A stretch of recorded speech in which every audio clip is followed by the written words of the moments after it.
Hello, everybody. Welcome back. Thank you so much for being here today, and thank you so much for this really high-level panel. So thank you, panelists, for joining us in this two-day discussion on the socio-economic impact of technological change. Actually, I mean, yesterday we in a sense, I mean, we put the world topsy-turvy. We started from the bottom up because we started from policies and then policy issues, and then we discussed issues related to compensation, to the impact of technological change on political preferences, on preferences for redistribution, different types of redistributive measures, social policy and politics, and something that broadly speaks to issues related to democracy. Today, then, I mean, we are taking a step back, and we'll be focusing on the black box, as it were. On the relationship between technological change, employment, productivity, wages. So issues of complementarity, substitution, polarization, things we all are, you know, at some level acquainted with, but looking in depth at these issues, and of course issues of productivity gains, distribution of productivity gains, income distribution, and issues also of, let's say, aggregate effective demand. So we will make a step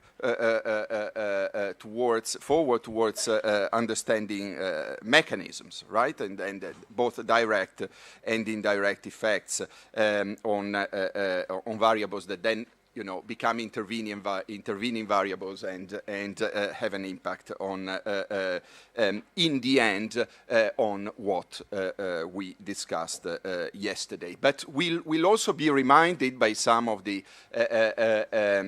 panelists that, you know, of the lesson of Karl Polanyi, that markets are socially embedded, and so, I mean, technology and adoption of technology is, let's say, socially shaped. And this, of course, will bring us back to the issues of policy and policy intervention. So, in a sense, I mean, the square will come full circle. This is, you know, really a high-level panel. So I will not, you know, steal any more time to the presentations, and I would like to give the floor to Professor Manning, who gives a talk as a presentation on robot arithmetic, new technology on labor and labor markets, e prego la regia dietro di mandare questa presentazione. Molte grazie. Alan, the floor is yours. Okay, and okay, you have that. Okay. It's fine. Well, and how long do you want me to talk for? Let's say 20 minutes. 20 minutes, okay. Okay, and you'll have to shut me up because I haven't got a watch and a clock. Sorry, is that not much new technology that I have, and I'm sorry I wasn't able to be here yesterday. So, I mean, I don't need to tell people in this room that there are a lot of fears about around at the moment about the labour market impact of new technology. So, some people think that's going to be, you know, the end of work. Some people think that's going to lead to a massive shift in income from labour to capital. Some people think that, you know, there's going to be big increases in wage inequality from that. It comes in various flavours, these fears. And it's, you know, these fears have also captured the popular imagination. So they're books like, you know, The Rise of the Robots. I hope everybody in this room has read this book, because on the cover it says, "No one who cares about the future of human dignity can afford to skip this book." So I'm afraid if you haven't read it, you know what you have to get for Christmas, and quickly, because we all want to care about the future of human dignity, I think. But obviously these fears are not new. There's a long history of fears about the impact of new technology, and those predictions have always been wrong in the past. Actually, this is a little bit far away. Can we move that? Yeah, I know. Or can I use this mic? And that one is too far as well. Yeah, I know. There should be another one. Okay, this one's on now. Thank you. Should we shift the chair? Do you mind? That might work a bit better, actually, because otherwise I'm going to be... Right, sorry. Okay. And, you know, basically over the medium to long run, improvements in technology have been the source of the rising living standards for everyone. It means almost literally everybody. And though there have obviously been big losers at times.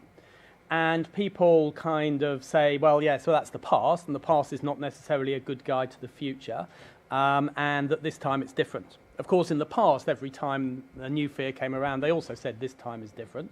But then they say, no, really, this time it's different. And so I think it's quite useful to think about where past predictions went wrong. And I think those past predictions went wrong mostly because they focused almost exclusively on the losers from new technology, who are often very concentrated and very visible. And these are what might be called first-round effects. And those analyses generally often miss the gainers, who are more diffused and not so visible.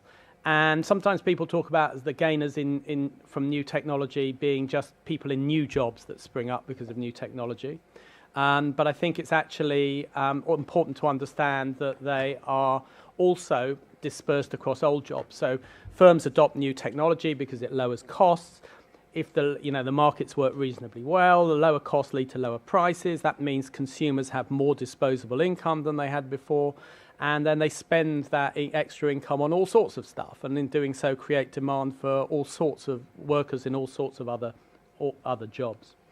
And when I kind of look at the current predictions of sort of doom and so on, they're again almost always focusing on first round effects and ignoring these sort of second round or general equilibrium effects.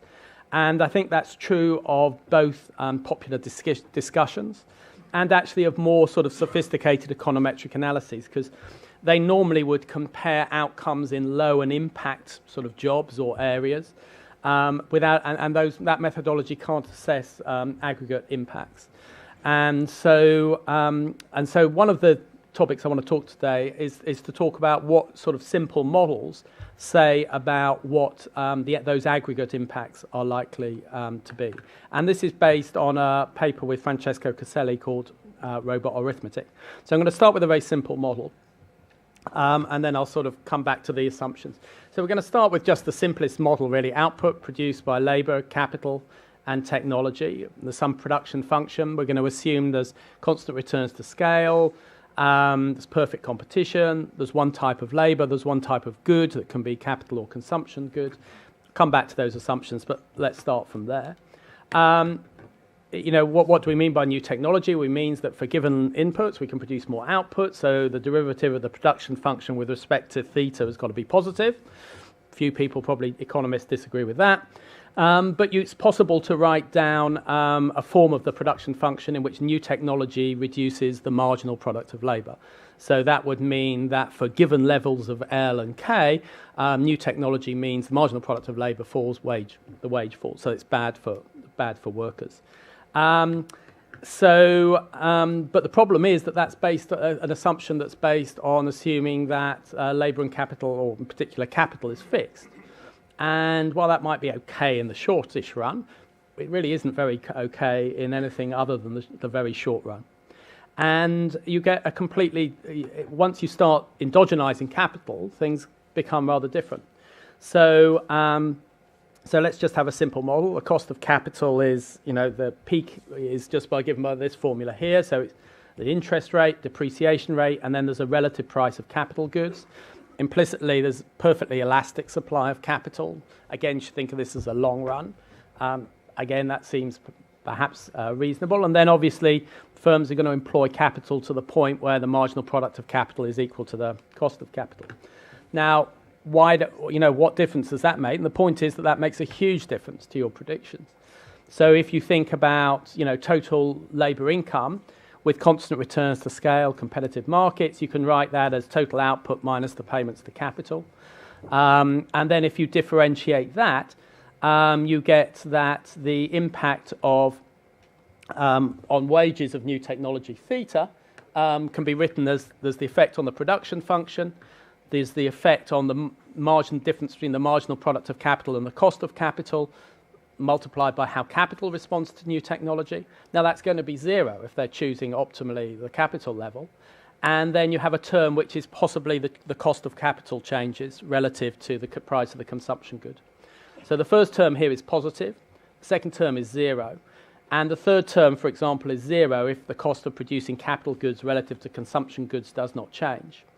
And so what that means is, one way of putting that result, is that if the relative price of capital doesn't rise, then improvements in technology must raise wages. And the nature of the new technology is completely irrelevant. It doesn't matter whether it's a substitute or complement to labour. It doesn't matter whether it's labour augmenting or capital augmenting. It's any form whatsoever it takes. Once you have endogenous capital in these models, the increase in the change in technology has got to raise wages in this model. So why is that? Well, new technology enables more output to be produced, so there have got to be some gainers from that new technology. Any extra capital that's accumulated gets paid its marginal product. So that can't really, that extra output can't be going to new capital. And the old capital, the existing capital, can't gain unless the relative price of capital goods goes up. So that's why if the relative price of capital goods stays the same, for example, all the benefits have got to go to labour. And the basic underlying idea here is that in the long run, labour is the only fixed factor, and all the returns to new technology have got to go to fixed factors. So people sometimes say, well, robots, there's going to be lots of money made from people who own robots and so on. And the answer is, well, there won't be if the market for producing robots is reasonably competitive. There's no reason to think that the rate of return on producing robots is going to be any different from any other form of capital, even if robots become very important. Now, you might say, well, that's a model, that's an economic model, and how could you get the opposite result? It's based on assumptions. Those assumptions might be wrong. And so I'll talk about three of those. So I assume, what happens if you get decreasing returns to scale, what happens if you have imperfect competition, and what happens if you have a rising cost of capital. If you have decreasing returns to scale, then it's very easy to write down models in which new technology leads to falling wages. But we normally think of decreasing returns to scale as being at some kind of omitted fixed factor. So really this is simply saying, this way of saying it would be, if you want to make this argument, you need to be arguing there are fixed factors other than labour in the economy, and new technology might benefit those other fixed factors. It's not quite clear what those fixed factors would be, and that isn't the argument that most people make. If there is imperfect competition, you can include a markup in here. So, for example, the cost of capital could include a markup. And that modifies the formula. But again, if the markup is constant, you get the result that wages have got to rise. So again, it's the same idea that you cannot increase. The increase in output has got to go to the fixed factor in that case. But it is possible that wages could fall if new technology leads to a higher markup, so less competition either in product markets or in labour market.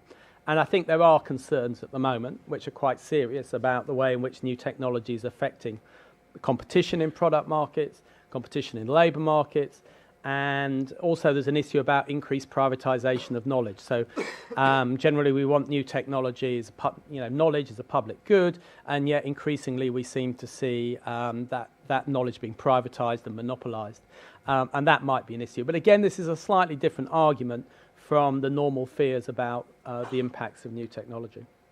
A third thing is that you might say, well, wages could fall if new technology leads to a rising cost of capital. That could happen if interest rates rise or the relative cost of capital rises. In the case if the interest rate is rising, I think that the right way to interpret that is that essentially capital is sort of quasi-fixed. And so when there's an improvement in technology, it gets some of the return to that new technology. And really, but the problem that for new technology coming from for workers in that scenario is not because there's too much investment in technology, it's because there's too little investment in technology. So technology might be raising, for existing levels of capital, the rate of return to capital. The appropriate response to that is to have a lot of investment in new capital. If that fails to happen, then you will get rising interest rates, and that can be to the disadvantage of workers. So that would be an argument actually, far from having too many robots and things at the moment, the problem for workers is that we have too few. And then what about the rising relative cost of capital? Now actually you can show that with only one good that I've got here, the cost of capital can't rise enough to make wages fall. But you might say I've also had one type of good, one type of labour, so you might think this is all very special. So I'm not going to go through this in detail, but the paper has a much more general result. So we have any numbers of different types of labour in fixed supply. We have any number of goods, either consumption goods, intermediate goods, or investment goods. We allow technology to affect production possibilities in any way whatsoever, except they must always be weekly increasing output. We assume there are constant returns to scale in all sectors and perfect competition, a constant interest rate. And then what we do is compare steady states with two different levels of technology. And there are a number of results we show. The first is that new technology under those assumptions, and this is quite general in terms of the sorts of goods, the form of new technology, it can't possibly make all workers worse off. And the reason is that, and one of the implications of that is that if you write down a model with only one type of worker, any form of new technology must make that type of worker better off. But obviously that means the gainers might be a very small group, and you might ask, well, what about the average worker? So a second result is that new technology must raise the average wage if the price of investment goods falls to consumption goods. And the intuition for that is really the same as in the one good model. That in the new capital gets paid its marginal product, new technology produces gains for somebody, and if the relative price of investment goods is falling, then it must be labour. This is now the evidence on this is actually very, very strong, that the relative price of investment goods over time has been falling for decades. So that combined with that would say that means that workers have got to be made off on average by new technology. But that nonetheless might mean the distributional effects are very severe. It might be there is some small group of very big gainers and a large group of losers. So the third result is basically that if labour of different types, in the long run, if people can choose what type of labour they become, so they can choose the occupation they go into, and there's a perfectly elastic supply to different occupations, then ultimately workers of all types must gain from technological progress. That might seem a rather extreme assumption, but it's important. But when we look at the data, changes in relative employment of different occupations are almost orders of magnitude larger than changes in relative wages, and that's because occupational mobility is high, and new entrants into the labour market just don't go into occupations that are disappearing. So although there can be a very bad effect on people who are already in some occupations, within a generation that almost always disappears. 5 minutes. Okay. This is sort of evident in the US that there's a long-run relationship between changes in wages and employment, and what I want to say is that it's very, very flat. So there are huge changes in the shares of employment, much more modest changes in relative wages. So that's all kind of theory, and you might say, well, economic theories, what use is that? So I'll kind of talk a little bit, 5 minutes, about the evidence, and I'll focus on the sort of quite influential Frey Osborne work, as this was the first and was quite creative and innovative. And so they produced, I'm sure most people here know about, estimates of the probability of automation and the phrase they actually used was over unspecified numbers of years, perhaps a decade or two. Now it's actually, when they produced these predictions, it's 2013.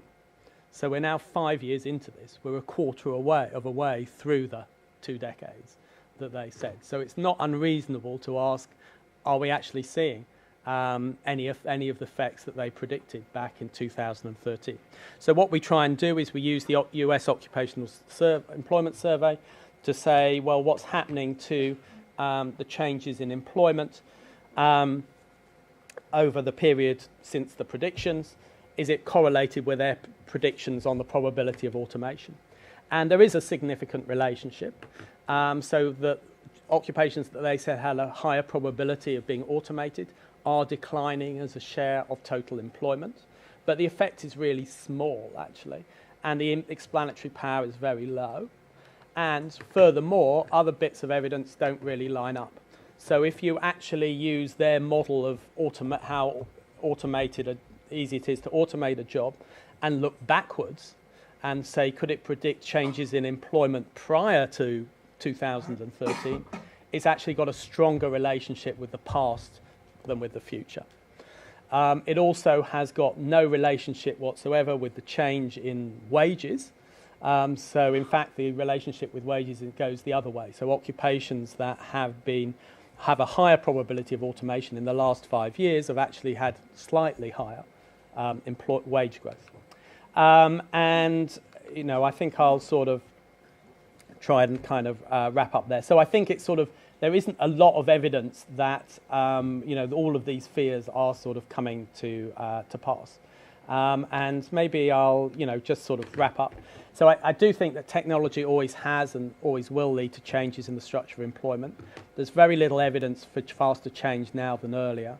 And this process can lead to increases in inequality, though they're generally less marked than changes in the structure of employment. And we can't afford to be complacent about that. But one thing that worries me about this is it's an awful lot of fun to talk about the impact of robots and artificial intelligence on the future of work and so on. But the risk is that we spend all our time talking about that when there are other more serious issues that actually we could be talking about instead. And so my view is a little bit, I'm not sure that's a great message for this kind of a conference on this topic, is that, and certainly not a great message to myself, I can't say I practice what I preach here, is that, perhaps we should, redirect your attention towards some other things. Thank you. Thank you so much, Alan, for this, certainly, thought-provoking, certainly provocative presentation. But before, giving the floor to the artillery of critics on the left side of the table, I guess, or tout court, I would like to give the floor to Enrique Fernandez Macias from the Joint Research Center in Seville, for a talk that is going to focus on precisely, some of the mechanisms that we discussed. Do you have a PowerPoint presentation? That's good. Okay, so Enrique, the floor is yours. 20 minutes. Okay. And also the mic is yours. Otherwise. Okay, so thank you. Thanks a lot. I'm also sorry I couldn't be here yesterday. It sounded very good, and actually people have been telling me that it was a very good day as well. But mostly family considerations didn't allow me to come yesterday. Anyway, so today, as a sociologist working in this area on automation and occupational change, etc., I always have a little bit the feeling that there is a kind of big elephant in the room in this kind of discussion. And this is what I would like to talk about a little bit today, is about this elephant in the room, which for me is work organization. This is kind of missing very often in this kind of debate. So I would just like to say 5 simple things about that, which I think is important to take into account when making this discussion, in particular if it is true that we are at the beginning of a potential new big wave of automation, which is comparable to some previous kind of technological revolutions.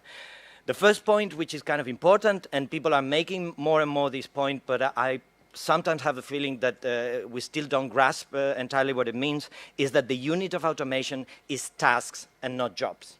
Okay, and this is a very important point. I mean, this is one of the things that I think this initial innovative and very interesting paper by Frey and Osborne got wrong, honestly. I mean, this is something that's becoming kind of commonplace. But the point here to make is that we often say that jobs are bundles of tasks. Well, it's important to acknowledge that jobs are bundles of tasks, but not only. I mean, jobs are more than just bundles of tasks.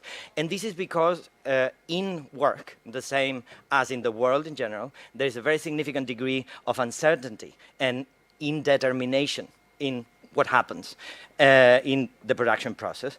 And normally workers are expected to deal not only with whatever tasks they are assigned, but also to be able to deal with that uncertainty in a competent way. And this is why we speak about competencies very often rather than skills. Because very often when you say skill is very strongly linked to a particular task.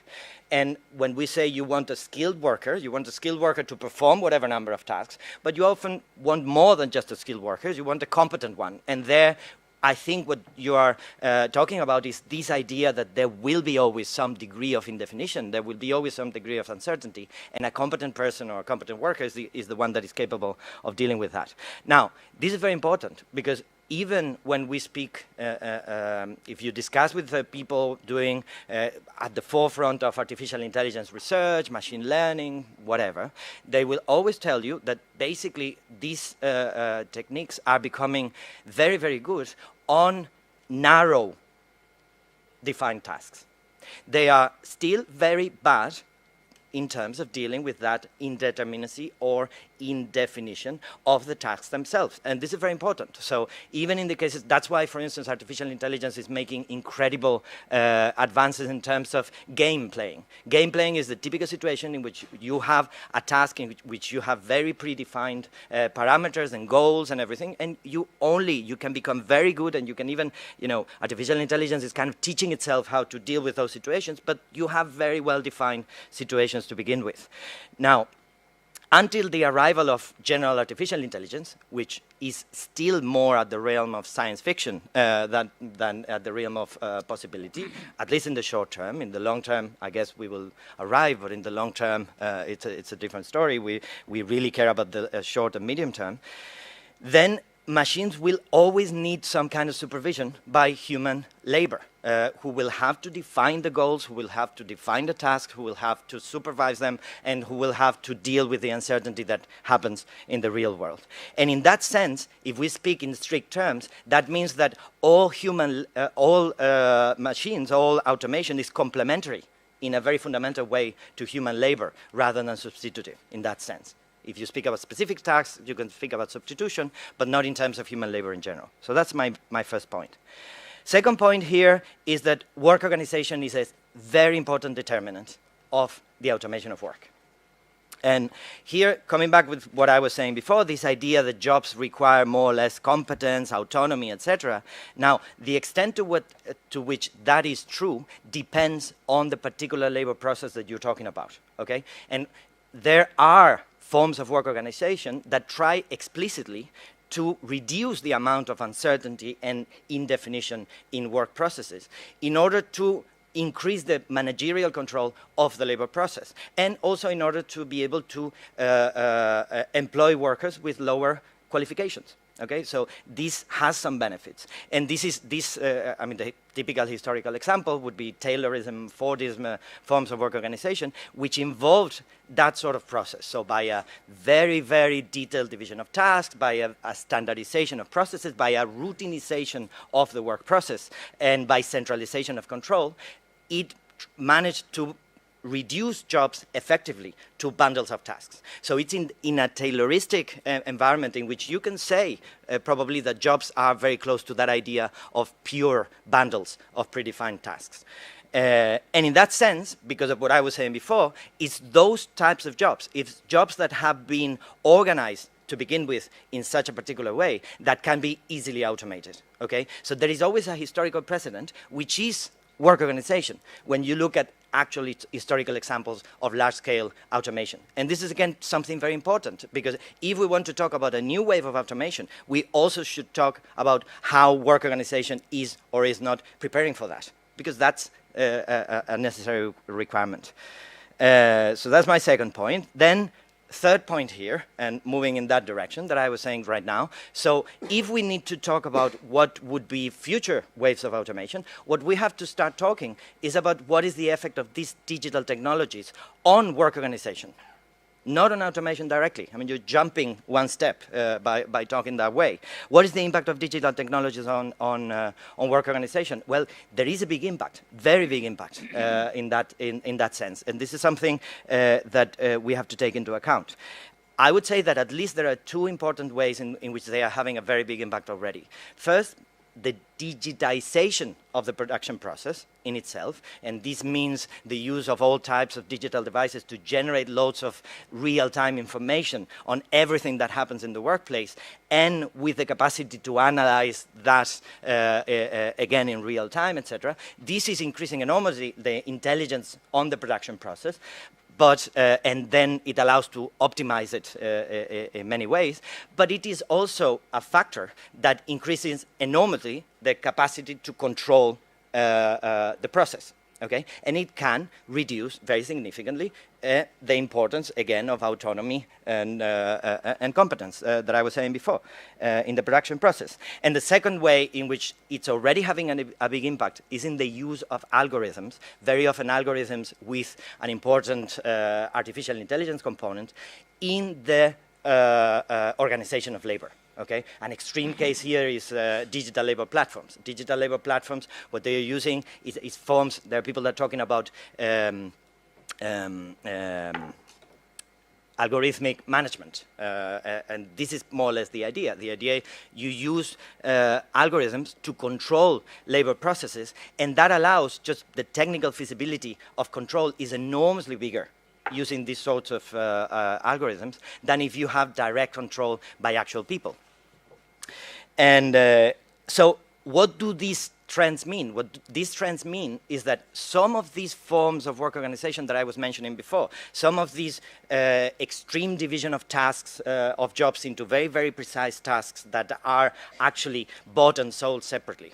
In terms of standardization of processes, in terms of control of the entire process and gathering of a lot of information of what happens there, in terms of centralization of decision-making in the production process, these new technologies allow a big leap in that direction. So in that sense, what it means is that you can expand the range of activities that you can organize in those ways into things that were not organizable in those ways. It was just not feasible to organize in those ways. So for instance, in services. So what we can see that way, the kind of effect it may have, is a kind of neo-tailorization. There are people speaking about this already for some types of service activities and for some types of activities that were not organized that way before.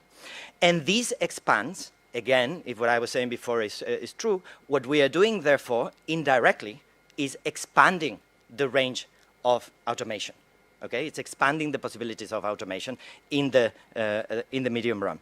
On top of that, of course, it's kind of obvious that it's not only about that indirect effect. There is also a direct effect that we should talk about, which is the direct effect in terms of working conditions and job quality. Okay, when all those features, when we say you're reducing the importance of autonomy, you're increasing the heteronomy, the control from above, the standardization, routinization of tasks, that in itself has a problem for people working, because that's not a very nice way of working. And again, we see in the platform, in labor platform economy, some examples that are already sounding a bit dystopian that way.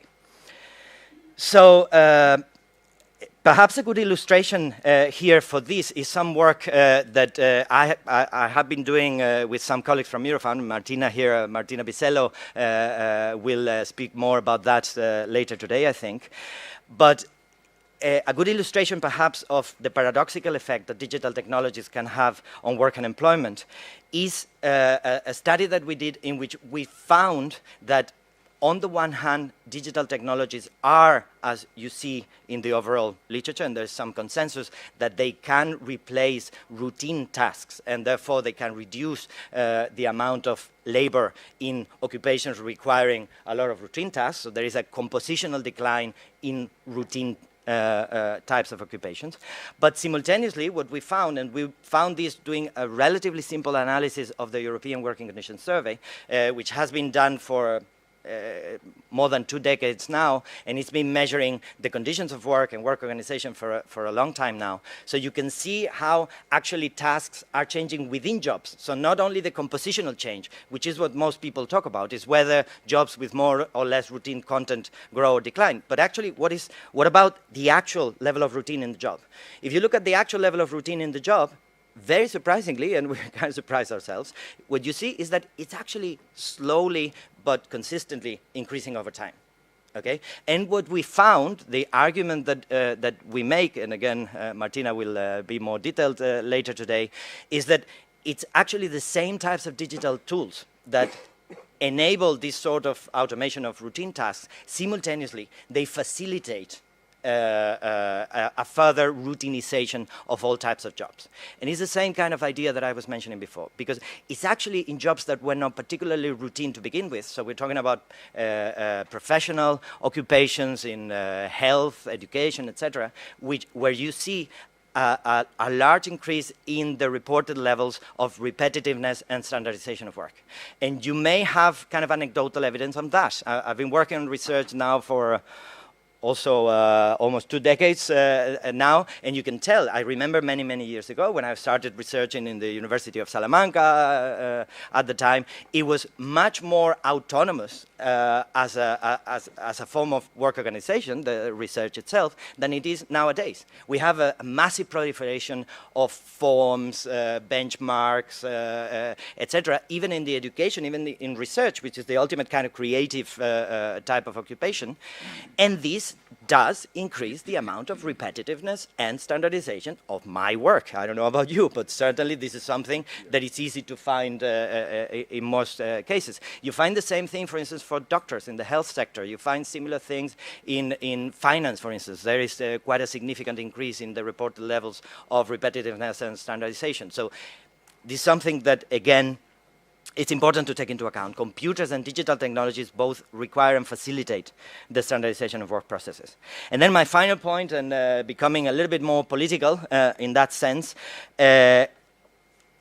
all these that I'm saying are relevant points, but it's important also to emphasize that the actual impact of digital technologies on work organization, and I think on employment in general, is still to be defined. Okay, so it's being defined at the moment, but it's still to be defined. And in this sense, I think there is an issue of framing the debate. If you frame the debate as an issue of automation, you're making it sound like a very technical issue. And it's much more difficult to discuss it in political terms. I think that if you frame it as an issue of work organization is immediately obvious that this is about the social organization of production. It has obvious political, social, even moral implications. And this is something that is politically debated and debatable and has to be debated. And in that sense, if we go back to similar big technological transformations that changed the ways of working in the past, there has always been such a debate, and there has always been some form of adjustment of the regulatory framework of work, of the institutional settings of labor, as a result of those transformations. And this is something that I think is badly needed now. There is some of that already. There is a debate, for instance, this debate on how do we define what it means to be a dependent employee in platforms. This is basically about that. Again, platforms are essentially a new form of work organization, the digital labor platforms, than a new technology in many ways. And there is this debate about whether we need to update, to change the definition of what it means to be a dependent employee. But the debate should also move to other, I'm nearly done. The debate should also extend to other aspects, such as, for instance, the privacy rights of workers in digitized work processes. Again, we are generating massive amounts of data. This data by default right now, and this is partly because the regulation doesn't really have the necessary tools to deal with these new forms of work organization, this belongs by default by whoever creates the information, and this is something that has to be also regulated. This is very important, and it's very important because of the implications it has in terms of the balance of power within production processes. And also something such as the need for transparency in the algorithms that manage work processes. I was reading the other day a very interesting article about people working in digital labor platforms, that they were saying that if you look at the forums where these people talk, and there is it's a kind of emerging form of kind of mobilization of workers in digital labor platforms through online forums. And what the article said is that it's very interesting that a big part of the discussion is trying to understand the algorithms that run the process. Okay, they try to see what are the actual parameters of the algorithm, and they try to somehow cheat the parameters of the algorithm by discussing it with them. Now, honestly, I mean, that sounds to me a little bit appalling, because what you have is this kind of black box of completely opaque algorithms that actually manage labor relations and social, personal relations. And at least it would be necessary to say, no, these sorts of algorithms should be transparent so that they can be discussed, because maybe they have some sorts of implications that we consider to be socially unacceptable. And so my point is that it's the results of this debate and the political outcomes that it would have that will ultimately determine the impact of the digital revolution of work and employment. So, okay, thank you. Thank you so much. Yeah, it's true. I mean, if we frame the issue as something that has to do with engineering, I mean, it immediately becomes depoliticized. If you frame it as work organization or the black box of algorithms, not only work organization, but in courts, I mean, in deciding, I mean, the probability of somebody, you know, so giving parole on somebody on the basis of algorithms that then are not known, it immediately becomes open to contention. Then whether it becomes politicized is a further issue, but it immediately becomes open to scrutiny, public scrutiny and contention. And now I would like to give the floor to Marco Vivarelli for a presentation on the impact of corporate R&D and technological change and embodied technological change on employment. Chiederei appunto di lanciare la presentazione. Grazie.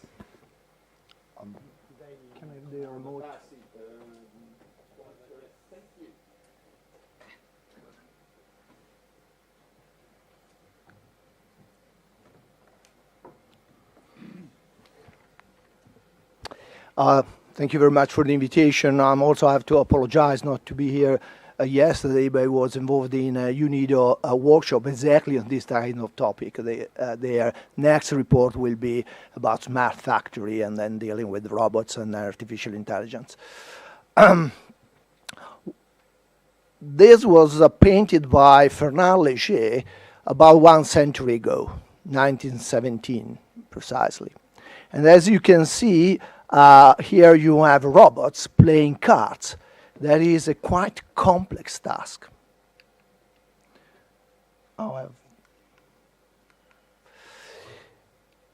And the alarm today is exactly as was recalled before, is exactly about this kind of possibility of technological unemployment connected with the new technology spreading around. And the self-driving car is again another example. Driving is a really complex kind of task with routine embedded, with prediction and so on and so forth. And now sensors and artificial intelligence can do the jobs human beings were used to do. This has spread a debate. Just limiting to, let's say, economists or management and sociologists kind of debate. We have the influential books by Bernjolfsson and McPhee talking about the real problem today is not the Great Recession, but the restructuring in terms of new technologies and their impact on employment.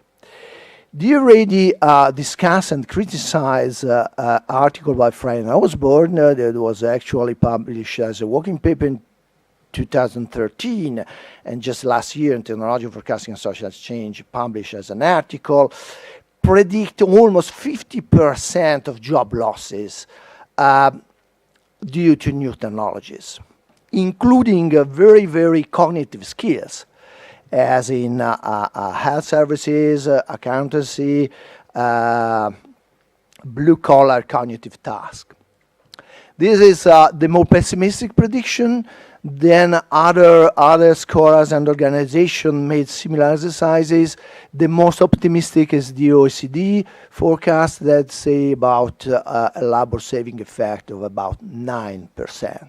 So the prediction a range in between 9 and 40 and 47%. The fear is the fear of technological unemployment is very, very old issue. And it's something that came together with the first industrial revolution, and which was the reaction of the worker organization at that time. It was simply destroying machinery. You remember Ned Ladd in the Manchestershire, you remember Captain Swing in the south of England, destroying threshing machine. That was the reply. Were they wrong? Were they right? I'm not so sure. The biggest surprise for economists that they were mostly optimistic about the final impact in the long term was the David Ricardo famous chapters that actually came out with the conclusion that the reaction of the labor classes was not so wrong. It was in a way consistent with the core principle of political economy. Well, this is actually something that, if you read carefully, the chapter by Ricardo is an exception. To have technological employment, according to Ricardo, is an exception, because at the end of the day, it was part of the classical economists trying to figure out the way how market can actually compensate the initial job losses. And here you have Jean-Baptiste Say. The Say law was in a way the pillar of that construction. That anyway is the same kind of arguments and same kinds of reasoning that you can find in modern economist modeling. So what you have? You have the direct effect, the short-run direct effect, that is labor saving, if we are talking about process innovation, and that's something that I will take over later. But on the other hand, you have the markets that can actually counterbalance the initial job losses. You have the compensation in the capital markets, let's say, while downstream, so you can have labor-saving effects, upstream, so you have a compensation because you have to build up new robots and new machinery and so on and so forth. But more important, under the assumption of perfect competition, as was recalled before, under the assumption of perfect competition, decreasing average cost due to technological change can be translated in decreasing prices. Decreasing prices increase demand, production, and employment. So via decreasing prices, you can have a massive compensation of initial job losses. If for some reason these gains from technology are not 100% moved to decreasing prices, and so are retained either by the capitalists, at that time only by the capitalists, or by the workers,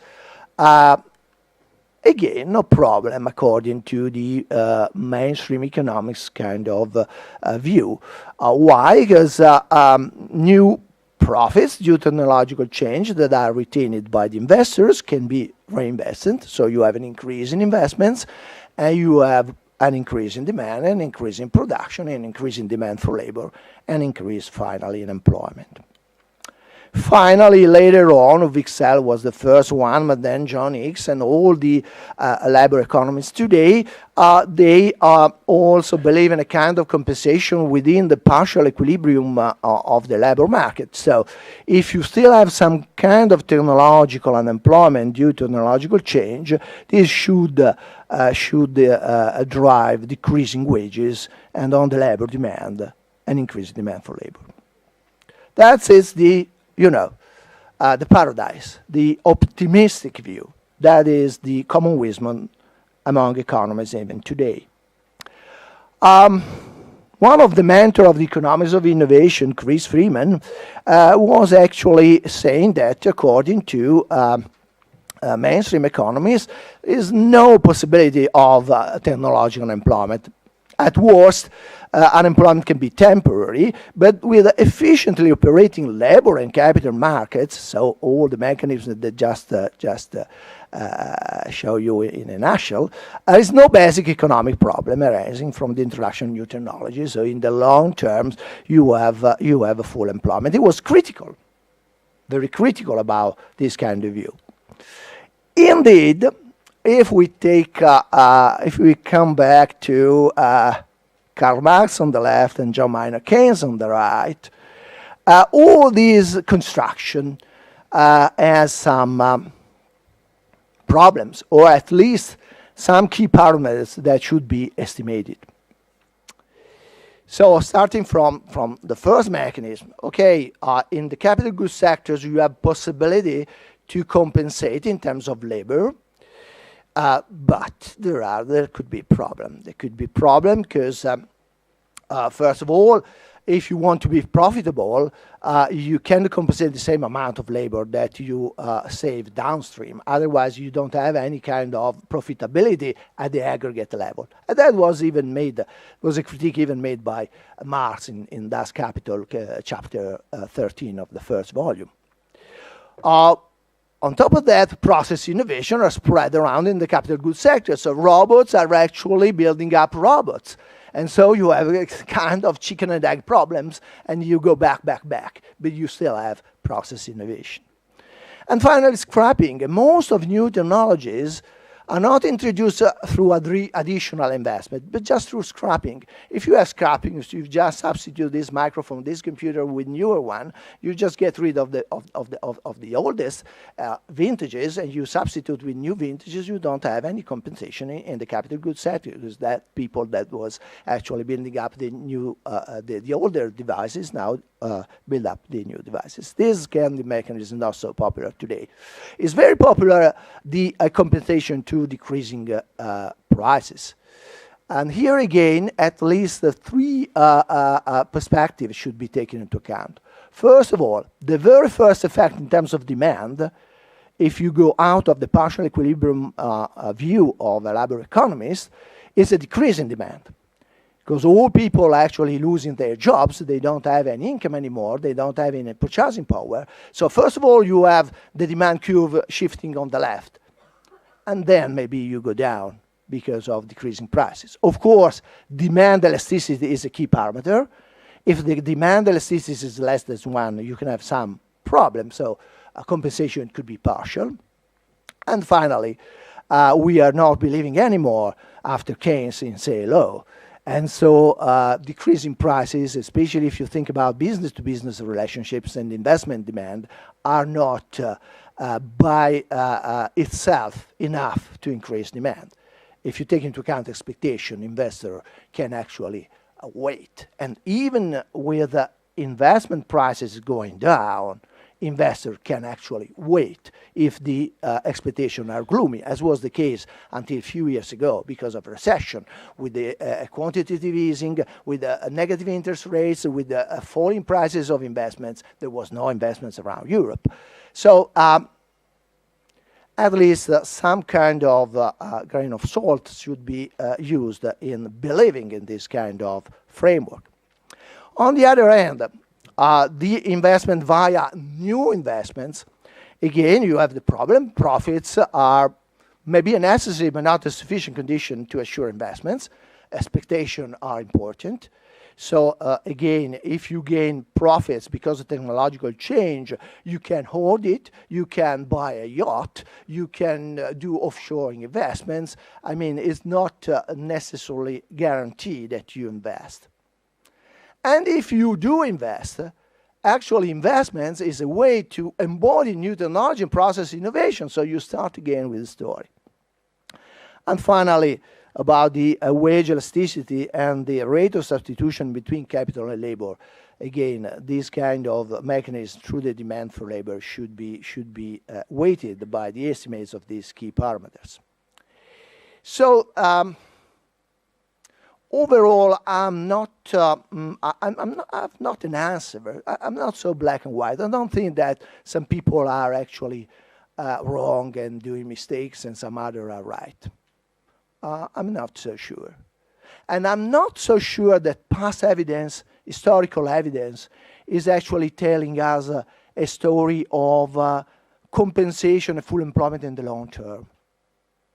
What is generally claimed, sustaining this kind of argument, is that if you look at the employment figures, historically, you don't see a declining.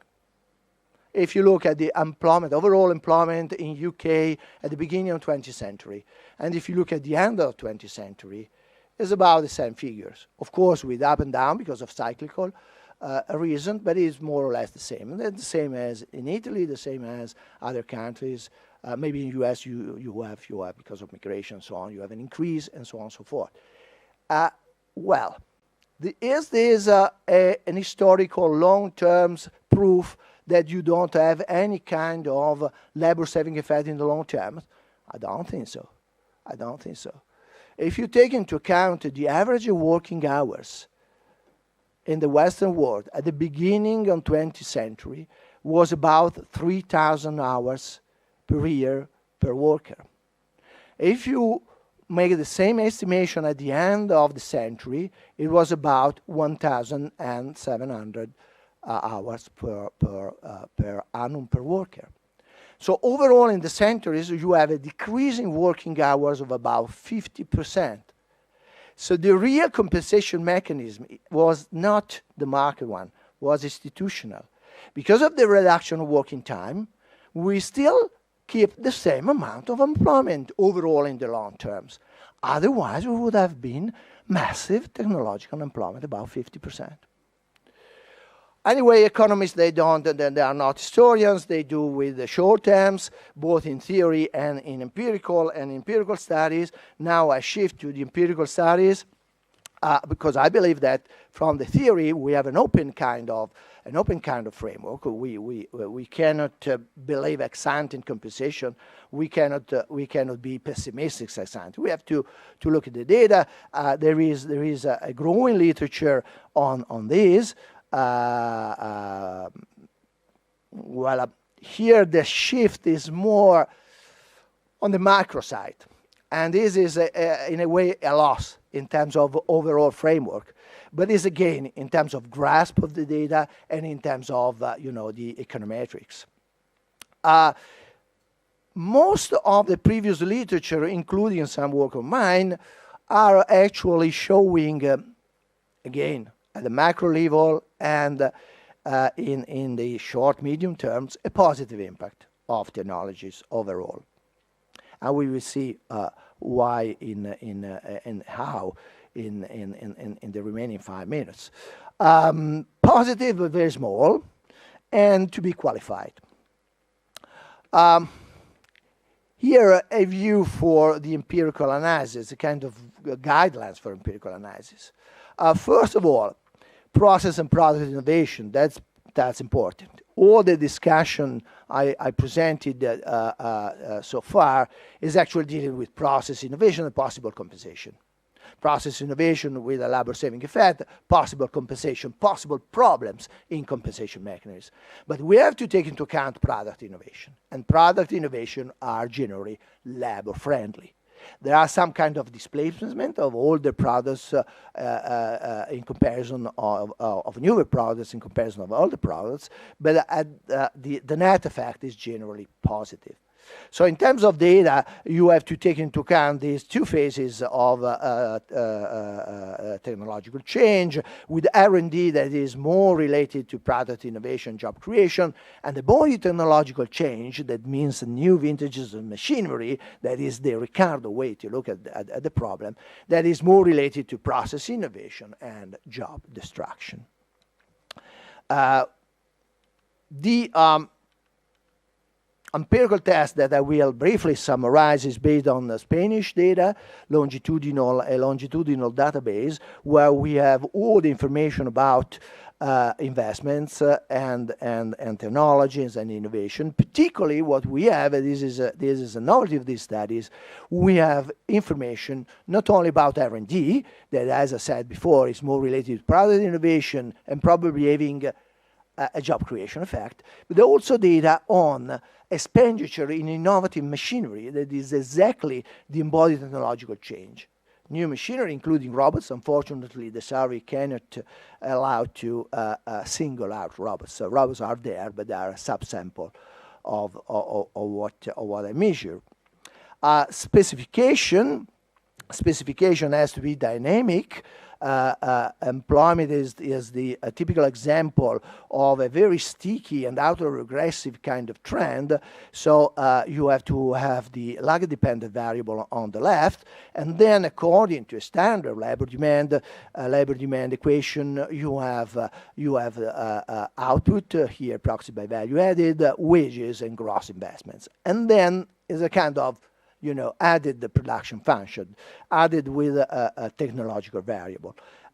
We finally end up with a GMM-CIS kind of methodological estimation, since, of course, we have a lag-dependent variable that is endogenous, but to be cautious, we tend to consider endogenous all the other variables, so we apply GMM to all the variables.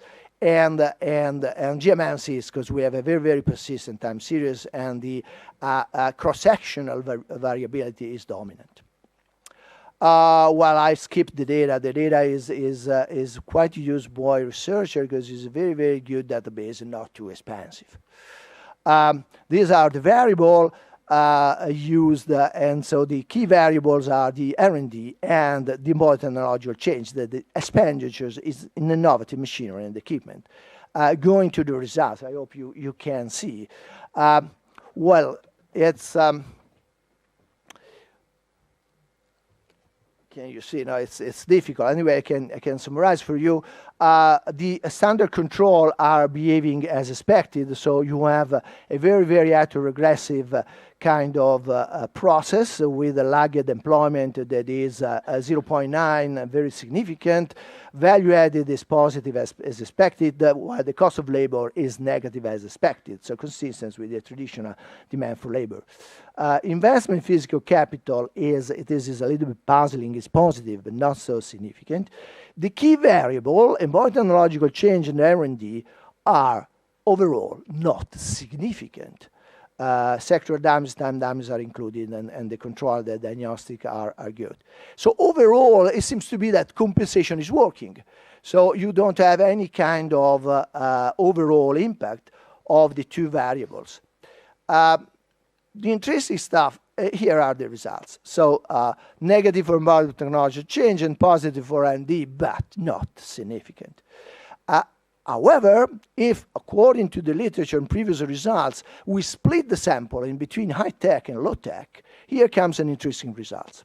Embodied technology and change is still not significant, but the R&D expenditure are really significant, 99%, in the high-tech, with a positive employment impact, although very small, an elasticity of less than 2%. That means that if you double your R&D expenditure, your employment is increasing less than 2%.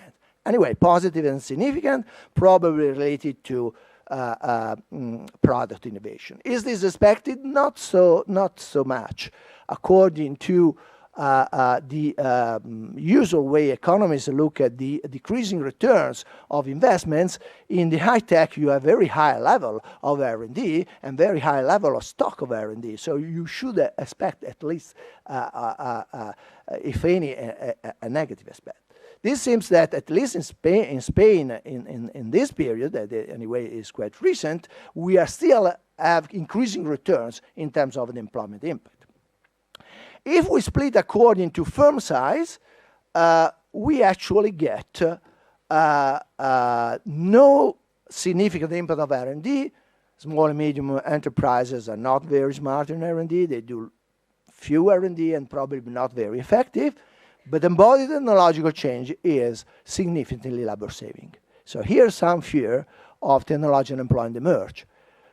In Spanish, small and medium-sized enterprises, less than 250, you can actually face a labor-saving effect due to new investments, robotization, and automatization. So conclusion should be nuanced in a way. Again, I'm open, and I'm not believing that economists are right or sociologists are right, or the pessimists are right or the optimistic are right. I think that we have to look into the data and try to be as much as articulated as we can. According to these results, we don't have actually confirmation of previous results of an overall positive effect. It's not significant. If there is a positive effect, it is actually related to R&D expenditures and product innovation in high tech. And unfortunately, in the Spanish economy, this is a minority of firms. But it is also a minority of firms in Europe as a whole, with the exception of Nordic country. On the other hand, the fear of technological unemployment is not completely wrong, because you can have some areas that, of course, are probably combined with a particular skills, particularly subsample of the labor force that could be affected negatively. So it's something that we have to think about. These are policy implications, but I leave to Mario, and thank you. Thank you so much for this micro. Mario, wait a second for this micro presentation. I would like to go macro all the way up and give the floor to Christian for his presentation. So and Dario printed this for a 30-year-old. But alas, I'm older than that, so I can't read. A presentation on how has recent technology changed the labor market, a quantitative macroeconomic perspective. Christian, the floor is yours.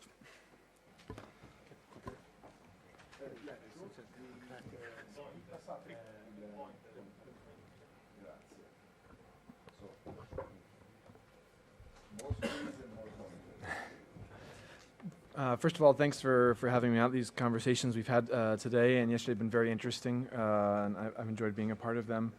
So what I'm going to talk about here, this is a very broad question, and so I don't want you to mistakenly suppose that my remarks will be comprehensive in nature. Certainly there are many, many ways in which technology is impacting and changing the labor market. And you know, the kind of subline here of a quantitative macro perspective will narrow this down to a set of few papers that I've worked on, but also some other papers I think in the literature that are worth pointing out and thinking about. So to motivate what I'm going to talk about, I want to think about two facts. I guess I'm going to say a lot of what I'm going to talk about we focused on U.S. labor markets, but there's good reason to believe a lot of the conclusions will be generalizable to many others, including the Euro area. So two stylized facts we see emerging in the U.S. in the last several decades is this phenomenon of job polarization, which we've heard about a number of times this weekend. That's depicted here in the left panel with a figure similar to the ones constructed by David Otter and co-authors, just showing that jobs that were in the 1980s in the middle of the skill distribution have seen comparatively slower growth. In this case, it's showing in the share of hours log changes, whereas for lower and higher skill jobs, there's much more growth in hours worked in those jobs. At the same time, we do see this somewhat of a trend decline, especially accelerating in the around the year 2000, and the share of total income received by labor. And again, as I mentioned, these are not purely U.S. phenomena. So a number of Allen's papers have pointed out that job polarization is prominently occurring in Europe as well. Karabarunis and Neiman make the important point that this labor share decline is being experienced globally. And so these are general phenomena we see taking place in shaping labor markets in the last few decades. Before I go any further, I just want to point out that I'm going to adopt the typical task-based framework for thinking about job polarization and think about the shares of hours worked in abstract, routine, and manual jobs, where these routine jobs are precisely these middle-skill jobs, which have been declining as a share of total hours worked in the economy. You can see that in the dashed line on that left figure, whereas in particular the higher skill or abstract jobs have seen substantial growth over the same time period in terms of hours worked. Okay, so what would I argue we know, although certainly we could easily debate this. I would argue there's a lot of empirical evidence that some form of technology is playing a key, if not even primary role in many of these changes. And there's a number of papers, again, not all inclusive by any means. What I'd argue we don't know as much is what exactly are the quantitative mechanisms that lead to the effect of technology on different workers operating in different occupations. And so the remainder of what I want to talk about today, I want to adopt some natural macroeconomic benchmarks, which may not be natural for all of us, but amongst macroeconomists, these are very natural starting points. And that's first to take the observation that Alan has already pointed out this morning of that we see the relative price of investment has been falling, and use that as a way of measuring a form of technological change, and take kind of standard neoclassical perspectives on production and general equilibrium to take technological change and try and assess quantitatively how well our standard theories of routinization do at fitting the data when we actually simulate them in a dynamic general equilibrium framework. So I'm going to highlight findings of certainly papers that I have worked on, but also some other ones I think are worth pointing out in the literature that highlight some key ideas that are relevant for understanding the theories behind routinization, automation, and what we know and what we don't, as well as discuss as part of that some recent ongoing work to try and adjust some of the specific channels through which technology may be impacting polarization and the labor share of income trends. Okay, so again, here's a similar version of that figure that Alan showed us earlier. This one is from Karabarunis and Neiman, but just showing that if you look at the relative price of investment goods, globally the price of these investment goods has been falling substantially, especially since around the early 1980s. And so kind of the traditional conceptual idea of what's going on for things like job polarization and the decline of the labor share is that a very labor demand perspective where workers, or at least some forms of workers and machines, are inherently substitutable. And as machines get cheaper and cheaper, as investment becomes less and less expensive, then firms are going to naturally adjust and substitute away from workers towards machines. Whereas on the other hand, perhaps some types of workers are not so easily automatable, or perhaps more directly complementary to the work that machines do. And so in the process, demand for those types of workers and their job tasks will increase. Okay, so this is kind of the standard labor demand type intuition that we see in the empirical literature and is supported by this idea that we just see machines getting cheaper and cheaper over time. Okay, so this is supposed to be a simple production function to fix ideas, though I sympathize that may not feel nearly so simple.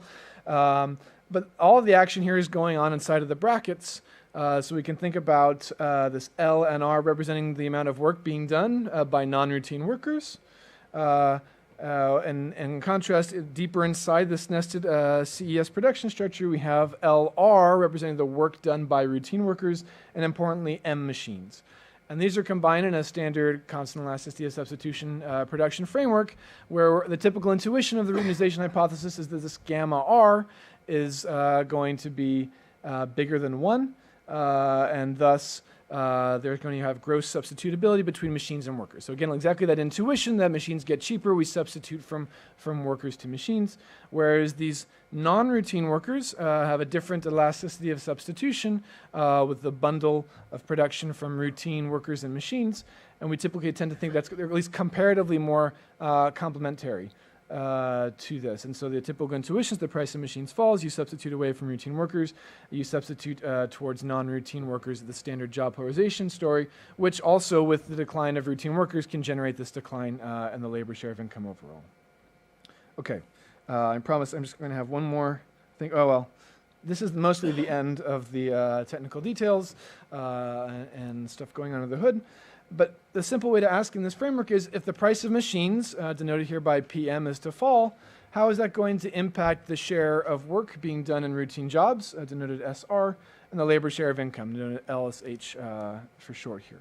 So if we take standard benchmarks of profit maximizing firm in competitive markets, although we can argue whether that is the right benchmark based on some of the discussions we've had recently last couple of days, we get some comparative statics which imply the following relationships. And I'm not going to belabor all of these equations, but I do want to point out there's three critical quantitative objects when you go to assess these theories in the data, which need to be identified in quantitative exercises to understand what is actually going on. And the first one is just, as I've mentioned, these elasticities of substitution here in green.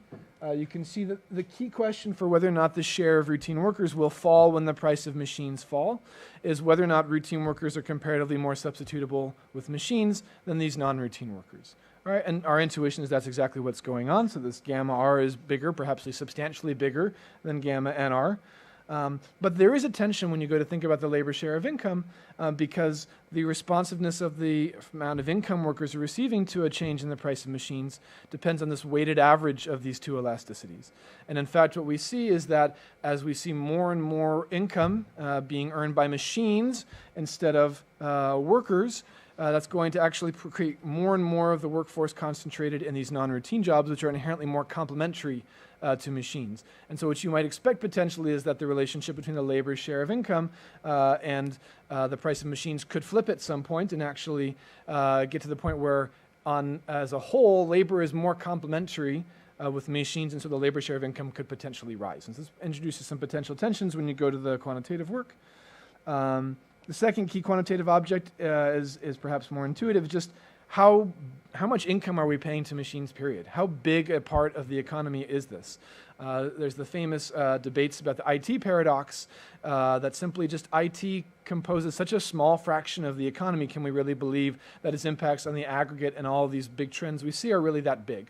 And so this, denoted by this CM here, is going to capture the idea of how big are machines in the production process, how much income are they earning? And of course, the other key object is just how much are the price of machines changing over time.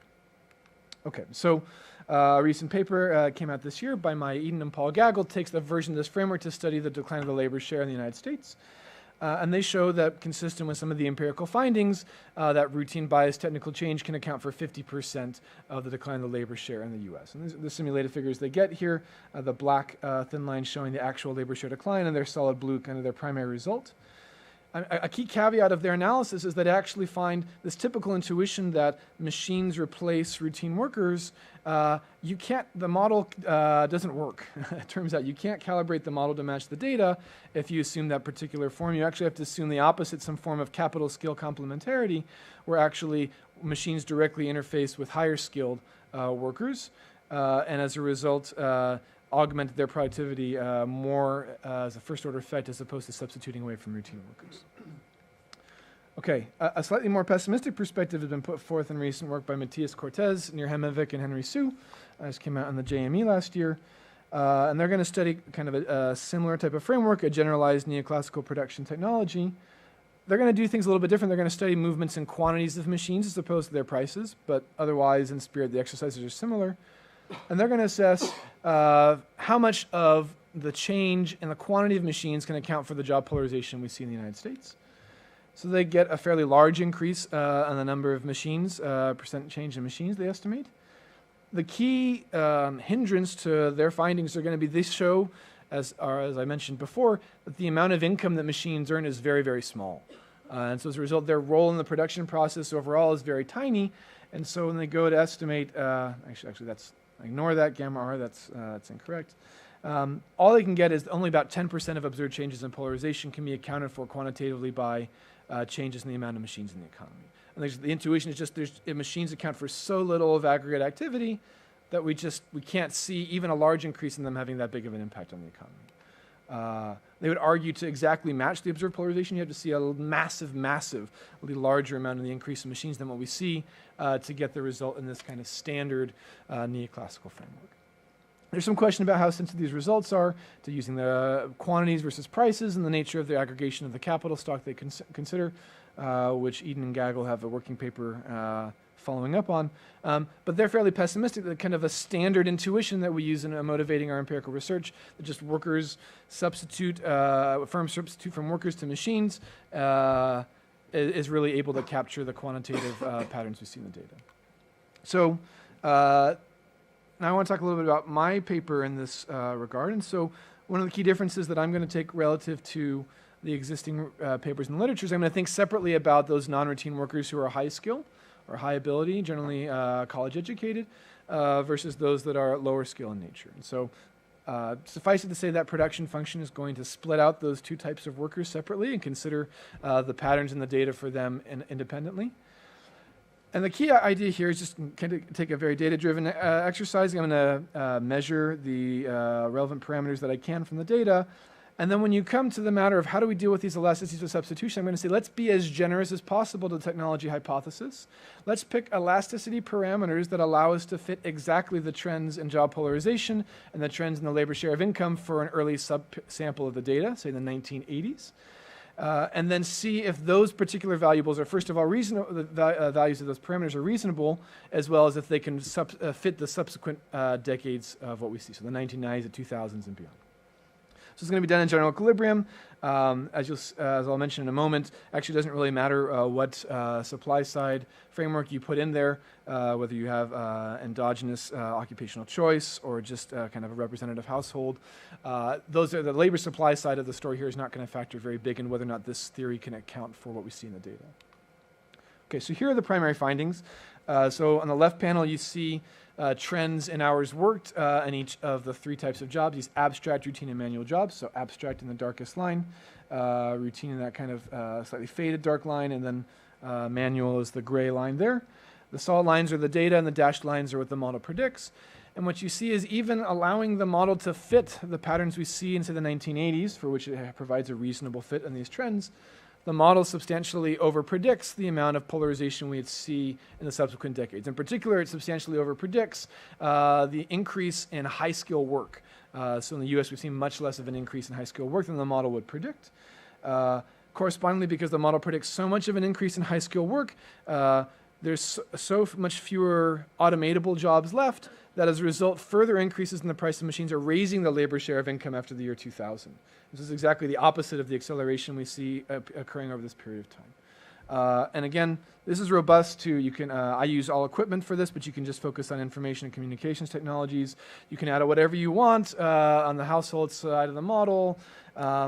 Basically, the issue lies in the production structure, the simple intuition we have that simply you can't take one elasticity and assume that it fits the entire time period.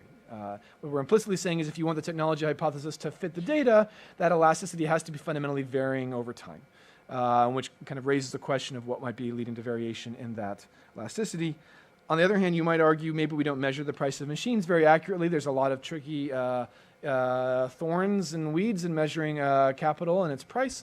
But for you to have any shot at fitting the data, what would actually have to be true is that the price of investment stopped falling altogether around the year 2000. Then you might be able to fit the data.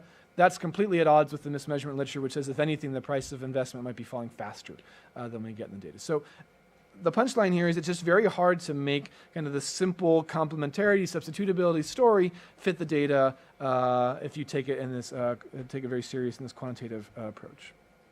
Okay. So what could be the resolutions? One story is that this is just what technology does, and the reason why the model can't fit the data is there's other shocks going on. There's increased trade, say, with China. The China shock is occurring, and so maybe that's having some kind of disproportionate effect on the composition of worker occupations and the labor share. Another story is simply that there's just been some evolution in the relationship between different jobs and technology. And so let me emphasize two, which I've looked at, both in this working paper, but also in another paper. So we know in the US there's been a decline in the demand for high-skill work since around the year 2000. So Paul Beaudry, David Green, and Ben Sand have this paper in the Journal of Labor Economics that shows if you take that typical polarization figure that David Otter and co-authors draw, and you look at the darker triangles here, this is the periods from 2000, 2007, and 2010, you see that the growth in high-skill jobs has tailed off dramatically. And so they argue maybe one reason why there's this big tailing off is because the key nature of the relationship between high-skill work and machines is that high-skilled workers aren't just being made more productive by machines, but you need high-skilled workers to build machines, to adopt machines in the workforce, to actually, generate a key component of the investment production. And so they argue we see declines in investment over this period of time, and so perhaps the declining demand for investment is driving decline in higher skills, and thus can explain some of this changing relationship between technology and job tasks. So I take that particular idea and embed it in the standard neoclassical framework, which you see is it provides a much better fit to the data, both in terms of the job polarization trends, as well as the trend in the labor share of income. And now it starts to resemble much more some of the empirical predictions we see, that you get about 50% of the decline in the labor share. You get a much tighter fit to the dynamic evolution of hours worked in each of the three occupations. Of course, the key caveat here is we're making a fairly strong assumption that all investment goods are being produced by these high-skilled workers. And as a result, when we kind of exit the investment stage of the growth path, then we demand less. That's an assumption that requires further testing and a better understanding of what is it exactly that high-skilled workers and machines do together. Do high-skilled workers produce machines? Are they purely being augmented in their productivity by them? But at least given this assumption, you can do much better at fitting the data. An alternative hypothesis that comes a little bit in a paper that recently came out in the European Economic Review this year that I wrote comes from thinking about the labor share decline and a cross-sectional study of different industries in the US. And so again, as we emphasize, that decline in the labor share is particularly accelerated after the year 2000, which is something that often technology hypotheses have a hard time reconciling. And so one thing I do is we've talked a little bit today about how tasks might be what's being automated, not so much actual jobs. And so we might think about these high-skilled jobs, which are frequently defined as not being automatable, but looking at those high-skilled jobs which have a high content of these routine or automatable tasks. So you might argue that technology is evolving over time to be able to automate different types of jobs or the tasks over time. And so if you construct a measure of these high-skilled jobs that are fundamentally more automatable, what you see is both cross-sectional evidence from OLS and IV shows that industries that had a very high fraction of workers doing jobs that were high skilled but were very routine, repetitive, those are precisely the industries where the labor share decline accelerates after the year 2000. Whereas routine intensive industries see no change in their trend pre and post 2000. It's all about these industries that have this unusually high share of high skilled workers which could potentially be automatable. So this is potentially could be taken as suggestive evidence that maybe technology is evolving into the types of tasks and jobs that it replaces, and accounting for that can help us to think about why kind of standard theories of substitutability and complementarity struggle to fit the patterns we see on job polarization and labor share. Okay, so just to conclude, anecdotal and empirical evidence suggests that technology has certainly changed the labor markets as we know them, but understanding the exact quantitative mechanisms through which these changes are occurring and how they impact different types of occupations is still a work in progress. And I'd argue one key aspect of future research is to understand precisely the nature of the relationship between these job tasks that high-skilled workers do and the nature of machines, as that's been comparatively understudied and may be very important for reconciling both our policy implications for future trends in polarization and what we expect to go forward in the future. So, thank you. Thank you so much. And now, Mario, the floor is yours. 20 minutes. And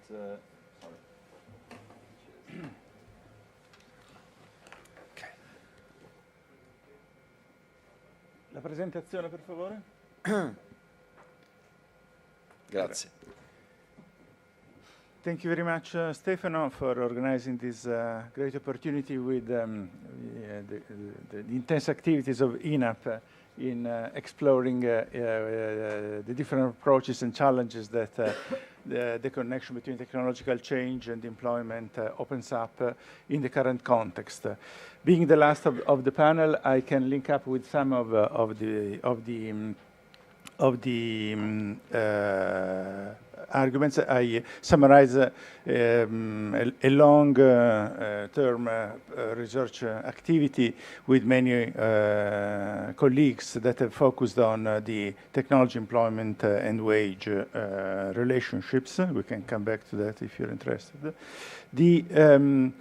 Let's start with what we can learn from Enrique Fernandez Macias in terms of thinking of technology not as a given, technology is a social product, and since the start of capitalism, technology has been shaped by the search of capital to replace labor and control production systems. So technology is not something that is added and capital interacts with it.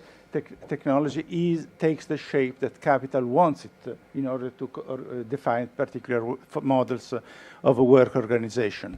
So the technological employment is the purpose itself of this type of capitalist development, which can be, of course, compensated by a variety of dynamics. It is important to point out, however, that the long-term reduction in working hours per worker that Marco pointed out has stopped, and this is a big challenge we are facing now. What is changing now with the new wave of ICTs that we are facing? In addition to many things that have already been said, an important element is that the boundaries between market and non-market activities are changing. Digitalization is really incorporating into the market personal communication when we exchange messages on Google or Facebook, new types of human relations, and so the digital production makes our houses production factors for Airbnb, and a wide range of other activities are becoming marketized in new forms.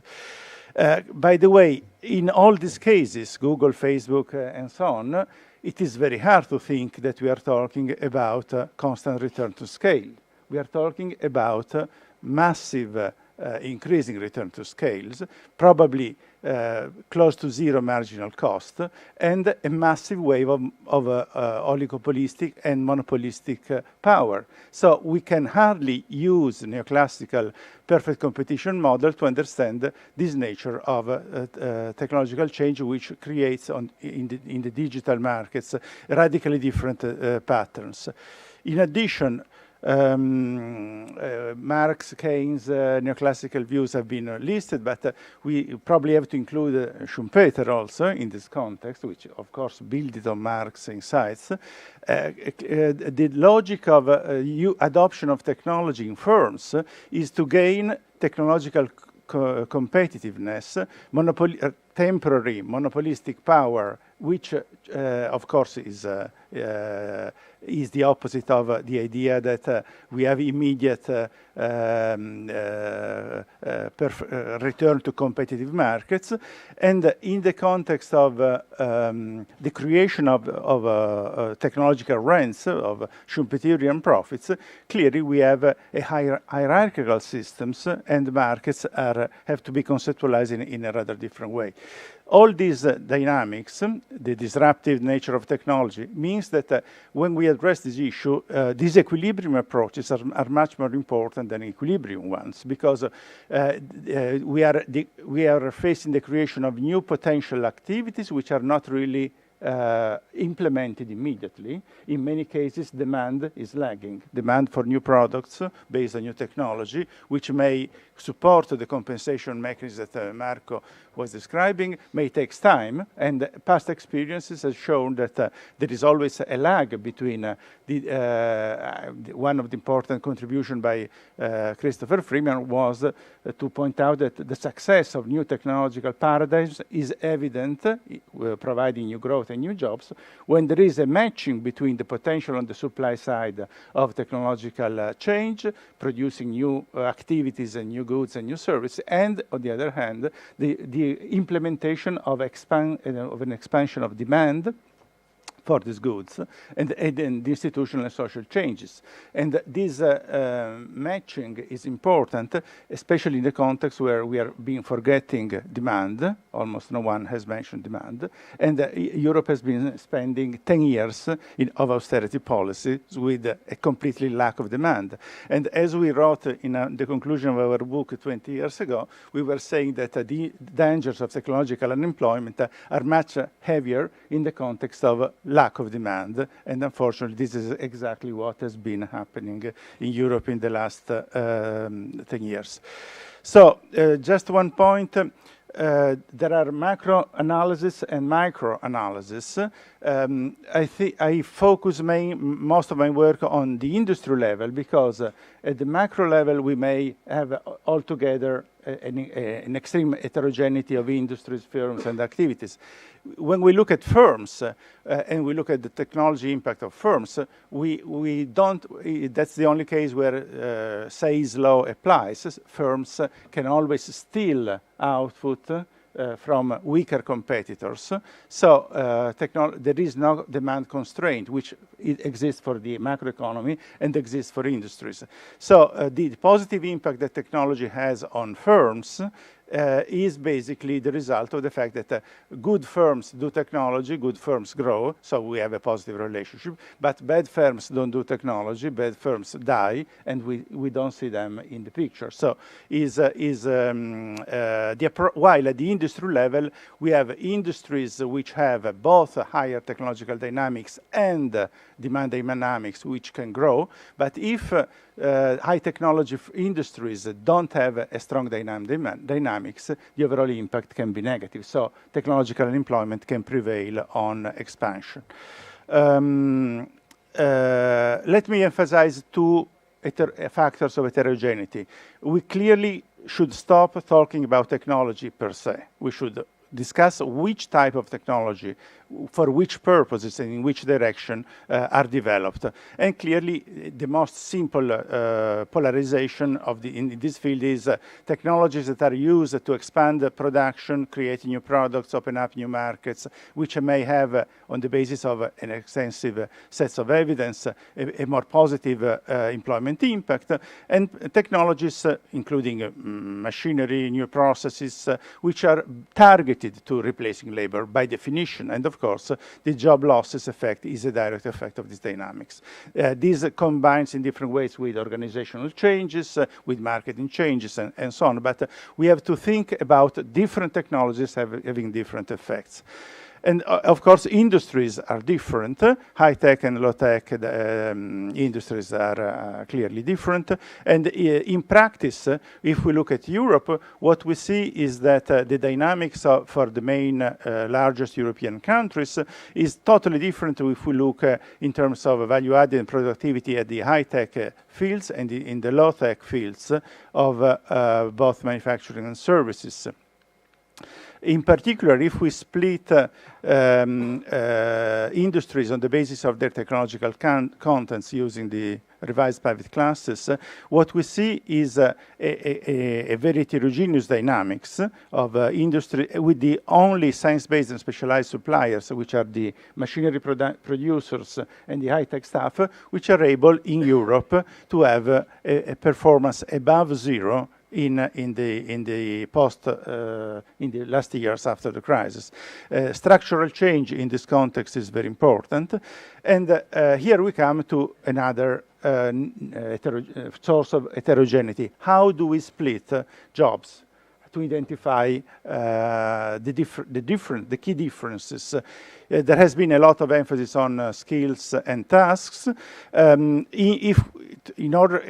if we do micro-level studies of individual firms, of individual groups of workers, we can go to a very fine detail. I think a very effective type of analysis for this sort of meso-analysis is provided by the occupational groups of the ISCO classes. Why? Because these embody both indicators of knowledge, education, general competencies, moving the direction you mentioned,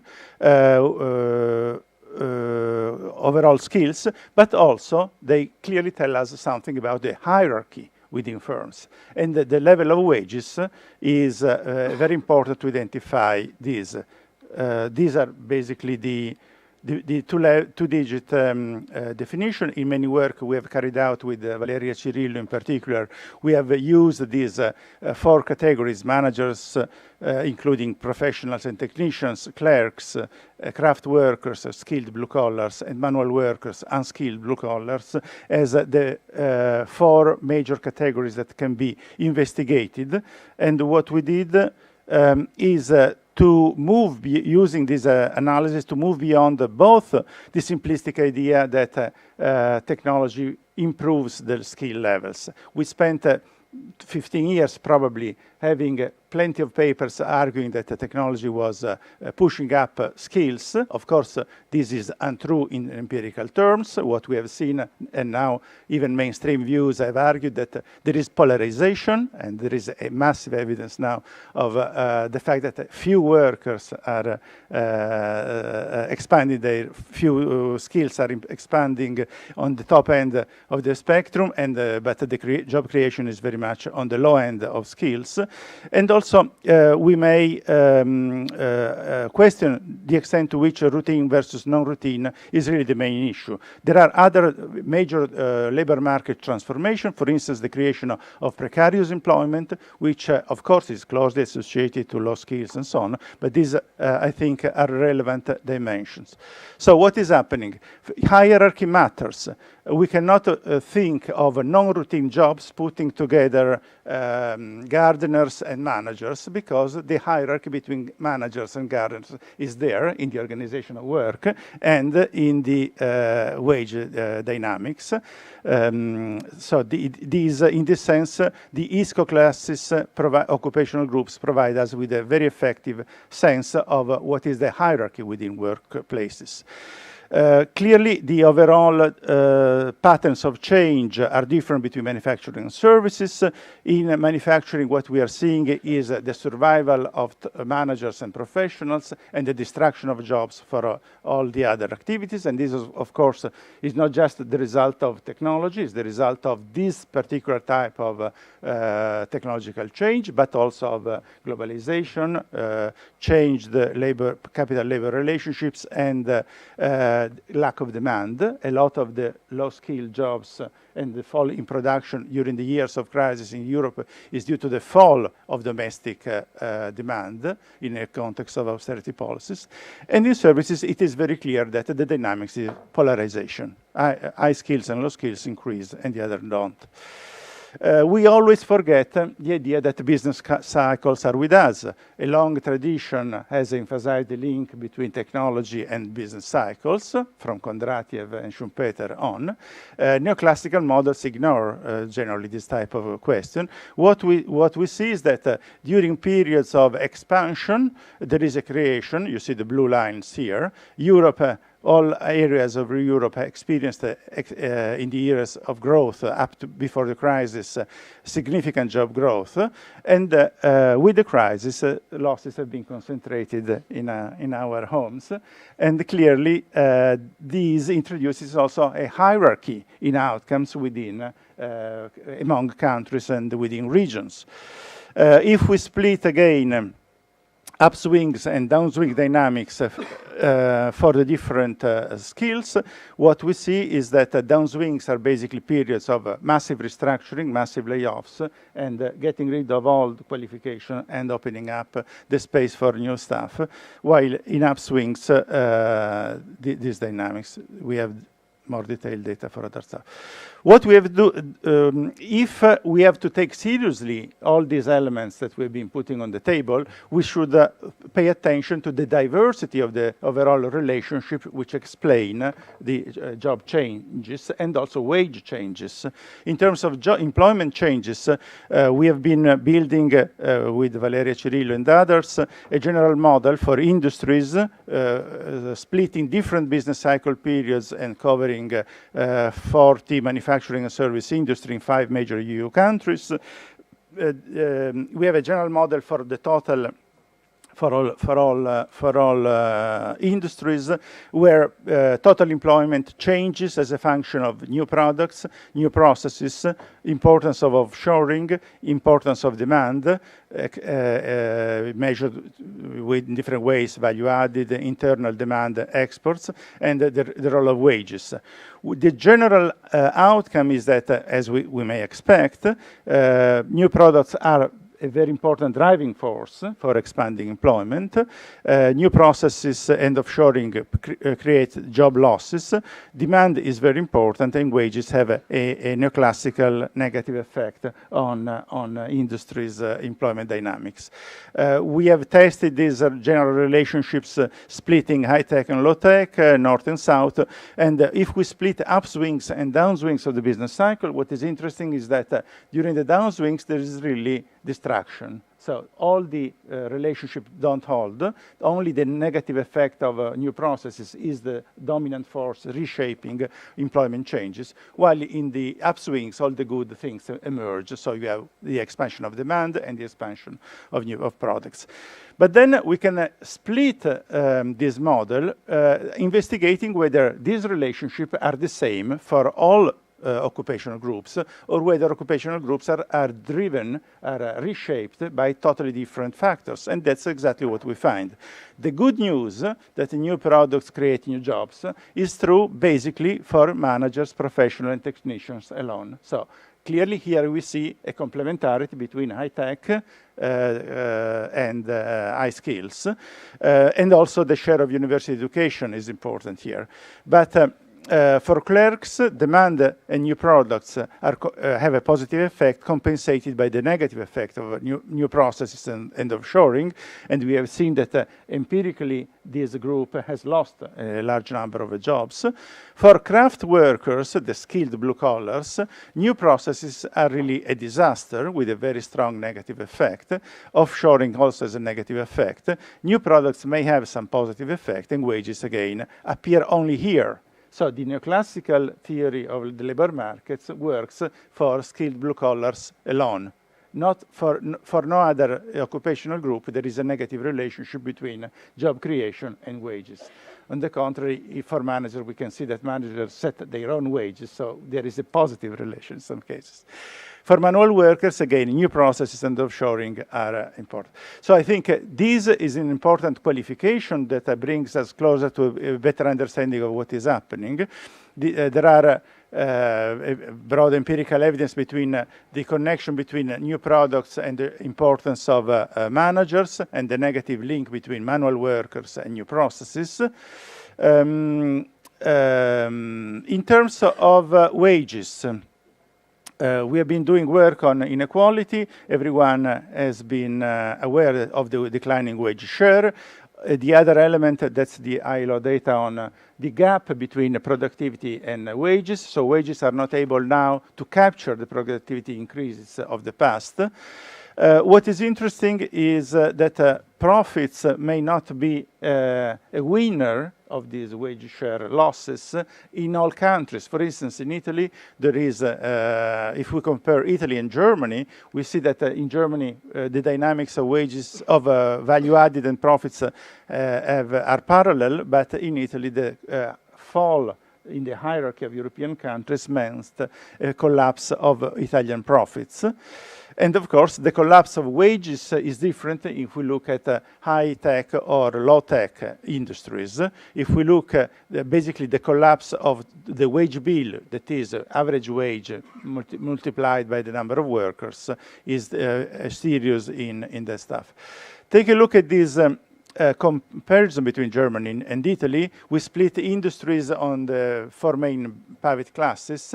What we see is that wages for Italy has not increased at all. This is the industry data from the OECD, for all the industry except the high-tech stuff. And there is a clear relationship between importance of innovation and wage dynamics, but Italy and Germany seems to play into different leagues. That's the same for profits. We have more data for wages of employees in Italy from INPS databases.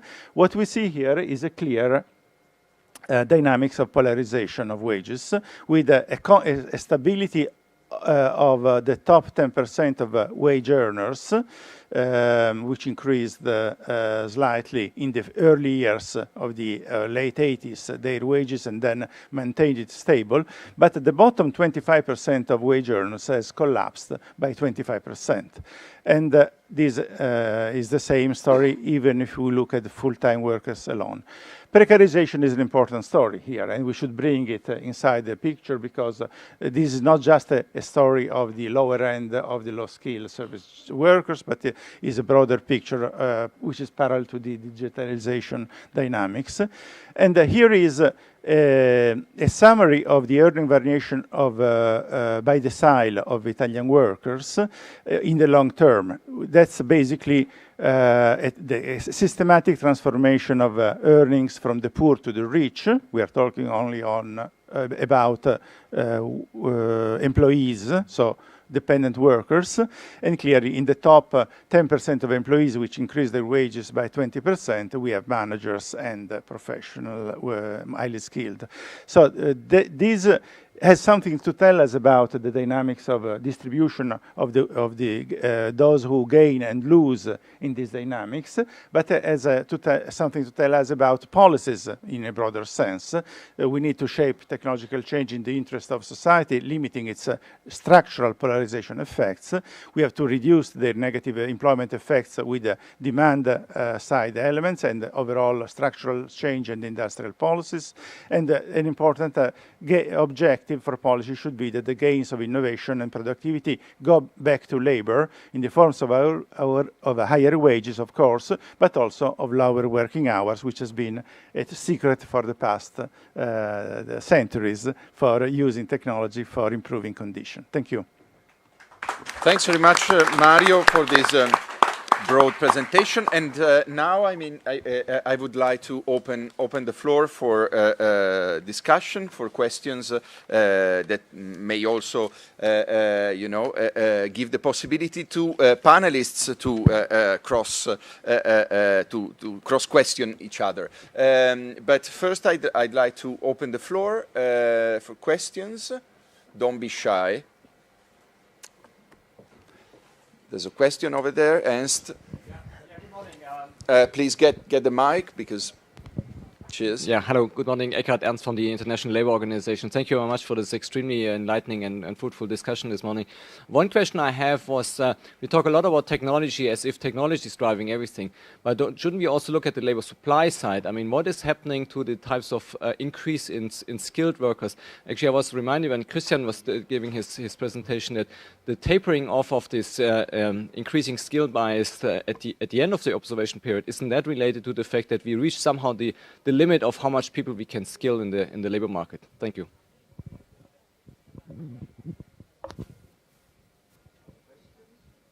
Yeah, one over there. Yeah, thank you very much. Ulrich Thieran from Mannheim. I've got a question for Marco Viverelli. You were mentioning that there was a decline in the number of hours worked from 3,900 per year in worker to 1,700. And if I got it correct, you linked it to technology, but my question is more, there were other developments like the increase in the labor force, female labor participation, but also at the same time, unions were bargaining for low hours worked. So my question is, was it really due to technology, or was it rather that we chose to work less because we became so rich that we could afford to work less? So is it substitution, or is it our choice to work less? And the other question is that you showed these regressions on how R&D is related to employment. Could you somewhat more elaborate on your identification strategy? So is it really the effect of R&D on employment, or is it rather a correlation of fast-growing firms investing more? You are there questions? Yes, there are two here. Lady over there. A question for the first presentation of Manning. How do you reconcile your view about workers being the fixed input, and so the fact that most of the gains from technological change should go to to labor and the decreasing share of labor, of income that goes to labor that was mentioned afterwards. And is there something in your models, one of the channels that could explain this probably is the existence of monopoly power that is one case in which your result does not hold. Can this be part of the explanation? And then again, another question on the share of gains that go to labor and capital. And do you have any, opinion on some work that has been done, for example, by Timmer and co-authors on the fact that if you look at the amount of value added and you split it into the one that goes to labor and the one that goes to capital, you have a residual, and that this might be due to a part of value added that goes to intangible assets. Thank you. Okay, thank you. I have two more questions. One is here. Sebastiano. Thank you. Well, a very large amount of issues have been raised in this, so it's they would. All of them would deserve some comments. The first comments and question that I have to ask is. First of all, do you think that really general equilibrium and all the stuff of production function is able to understand the reality and dynamics of technical progress? This may be good to go to heaven if you have this trust, this and to paradise. The academic paradise, but still is seems to me a sort of blackboard economics, which is not able to grasp the reality. Not to speak about the policy indication that can be derived from this application. As you know, technical progress is difficult to deal with within this progress. When Solo introduced technical progress, we end up with the residual and the notion of total factor productivity, which is all a mess. Probably, this is a question, don't you think it would be better to use a Leontief approach of intersector and interdependence, and which fix the coefficient of production and looking at technological progress of a change of technical coefficients, and in this way we could be able to grasp both the structural change and the role of demand, because but we have to abandon the notion of price determination and adopt a full cost price theory and so on. So this is first question. Second question is about the importance of the work organization. And in this case, I think, regarding to this topic, that we have to distinguish between platform economy and work organization in firms. Platform economies has got all those increasing trends to routinization and hierarchical dependency. But in the firms, I think there's a switch. Don't you think there is a switch between individual tasks to team tasks, which less hierarchy and the responsibility of teams in the field of problem framing and problem solving, but collectively, not individual. And we have examples of this. World-class manufacturing and all other ways of organization really go towards absence of routinized task in firms. Different question is all the platform and gig economy. Third, the last question is the one of the working time shortening, working time reduction. I think here a distinction has to be made between the reduction of labor coefficients and the reduction of employment. And in this distinction, institutional factors comes in the way, with institutional factors which are the length of the working time. And in this case, it is true that the trend has been somehow reversed recently for some reasons. But in the field of policy indication, don't you think an action should be taken to control this institutional variable in order to have a reduction of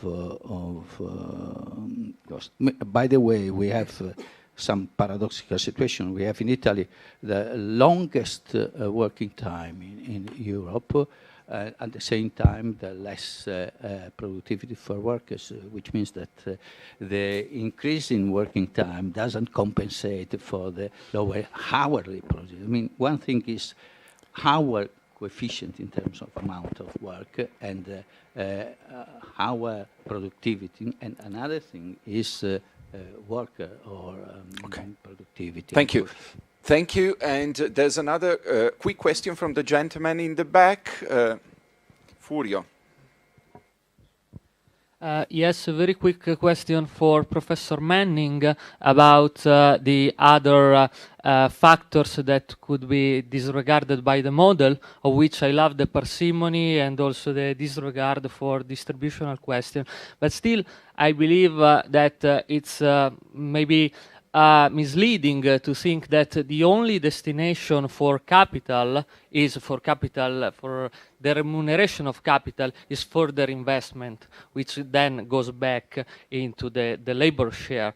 I think a more realistic specification would at least include the existence of a financial market that can hijack part of this, or direct, if you prefer, part of these gains to either the government, which can give a non-salary compensation to labor, non-wage compensation to labor in form of welfare state, for example, and physical investments abroad, which was mentioned by another panelist, which could rival with the declining return on capital investment in the domestic technological advanced sector. Like if you pay for motorways in China, you don't invest in machines at home. That's my question. Thank you. Thank you. So, floor goes back to the panelists, and we don't have much time, but actually, I mean, 4 minutes each is. Yep. Sure. So there are 3 questions I think specifically to respond to. I think there was I think Eckhard raised the question about labor supply, and I do think there's an interesting question to be asked about in terms of, you know, this: are we reaching the limits in terms of the number of workers we're educating, and that. I do think that's something that merits more study and more attention. I do think one relevant empirical fact, though, is that not only has the employment growth slowed for high-skilled workers, but wage growth has comparatively slowed for them as well. So it does seem as though there is, you know, a slowing demand because you've got quantities and prices going in the same direction. But I do think there is a relevant question in terms of the barriers. I mean, arguably, we talk about labor mobility and occupational switching. We know, at least in the U.S., those growth flows have declined substantially lately. Are we seeing increased barriers to workers being able to access these jobs which are growing and seeing better compensation? I guess I would say that's an open question, and I share your interest in that. Coming to the discussion about Timmer et al., so I have to confess, I know the names. I have not read the paper particularly, but I do think there is the paper that comes to mind is there's some work done by Raul Santaolalla Lopez and Dong-Ya Ko and Yu Zhang, studying exactly this question of intangibles and the decline of the labor share. I think there's an interesting question when we say the labor share decline that I've not fully wrapped my head around, but I think people are trying to get right, is How much can accounting teach us versus how much do we need kind of an equilibrium study? Because you're right that if we do some accounting, then the share of income being paid to this residual or particularly these intangibles seems like it's been growing significantly over time. And how should we think about what those represent? Are those an outgrowth of certain types of technology? Are those a separate, different type of technology? And again, there has been some research in this Santa Orlalida Lopez et al. Paper talks about perhaps this is one of the key drivers. Although whether that relates to different types of workers and displacement, I think is still an open question. Lastly, I don't.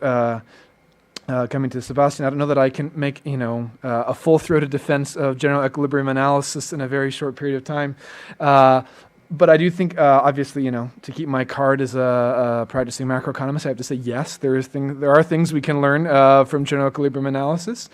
We make assumptions to do that, but certainly we can relax the perfect competition assumptions. I do think your point about Leontief, though, and kind of these intersectoral arrangements is an important frontier we do see being studied right now, and one that I like to see more wedded to the study of automation and technological change, because we do see large-scale models of kind of these old-type Leontief intersectoral networks and relationships in the economy. Those are starting to become in vogue again in macroeconomics and getting a lot of study. And I think wedding those to studies of automation technology would be a very fruitful avenue to understand kind of the spillover effects and how, in the Leontief terminology, those coefficients have changed over time and impacted labor in different ways.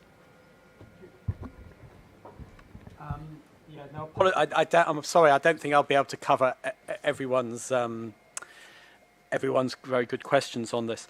I mean, first of all, the role of models. I mean, models are not evidence. I'd say that very clearly. They're sort of maps to the world. But, they do help force you to think in a logically, internally consistent way about things. And if you don't like the conclusions, they force you to rethink the assumptions. But I would say that this simple model does an incredibly good job of understanding what has happened since the start of the Industrial Revolution. And there's just one key underlying idea behind them, which is that capital is a produced good and labour is not a produced good. And that is incredibly powerful idea. And most of what I'm talking about just follows from that fact, actually. I think that, now what I'm saying is not, the question there is, what about the declining labour share? Actually, in the UK, we haven't really had a declining labour share, but that's a different issue. Nothing I'm saying says that the labour share isn't declining. I'm focusing on real wages, the living standards of workers. And, one question is, do you care about the labour share over and above the living standards of workers? And there are arguments that you might do. So you might worry about a rising capital share and inequality that comes from that.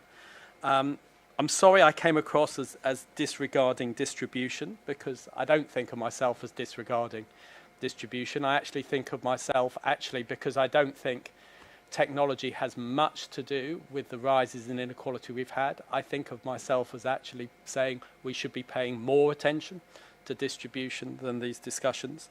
And that goes back to the point that I think Ernst made, that I think we're overdoing, a general theme, what I said is we're overdoing the impacts of technology on the problems that we have in our economies. It's very striking that the problems that different economies have are very different, and yet everyone says it's down to technology, which is a sort of a global kind of thing, and that makes me worried that other things are important. One of those are labour supply issues. Another one I would put out is institutions, and so on. I'm not sure the specific example on labour supply, there are limits to how many people can get an education and so on. I'm not sure I'm so sympathetic to that particular point, but the general point that we're omitting other relevant factors is, I think, very relevant. So perhaps I'll just stop there. That's probably my 4 minutes, wasn't it? Oh, if I'm allowed one more thing? Sure. Yeah, I mean, I think the point about declining work hours, there's no doubt that's because we've got richer and we don't want to. If you're self-employed, you can work 3,000 hours a year if you want to. Even if you're an employee, you can take a second job in the evening and on weekends if you want to. People just don't do that. So that this is really about because people don't want to do it because they've got richer. I don't think there's any doubt about that. Okay, so, yeah, very quickly on the direct question. Yes, I mean, I would say two things to that. I think on the one hand, there are kind of diverging effects, perhaps, of some of these new technologies, I think, in manufacturing and services, and kind of paradoxically. And it's, I think that maybe, and this is just speculation, but it's almost like these Fordist, Tayloristic forms in manufacturing have gone so advanced that actually it's kind of rediscovered recently more flexible forms of organization, and you see more growth of that kind of forms. Whereas it is in services, and in particular some of those services that I was talking about before, where you see the introduction of those forms of organization partly driven by digital technologies. So in that sense, that may respond partly to your question. And then the other thing is that these technologies are inherently both a potential wonderful tool for more flexibility or for more control. So the technologies themselves, it depends on the use that you make of them, but of course they are inherently flexible.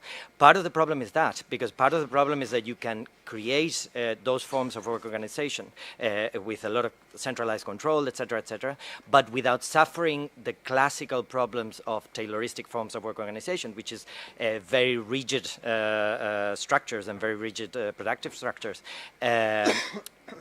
Which in this case, you can really have all the flexibility of algorithms and artificial intelligence, which allows you to change very quickly production, and you don't need to depend anymore on kind of big undifferentiated demand for organizing work in such a particular way. So, yeah.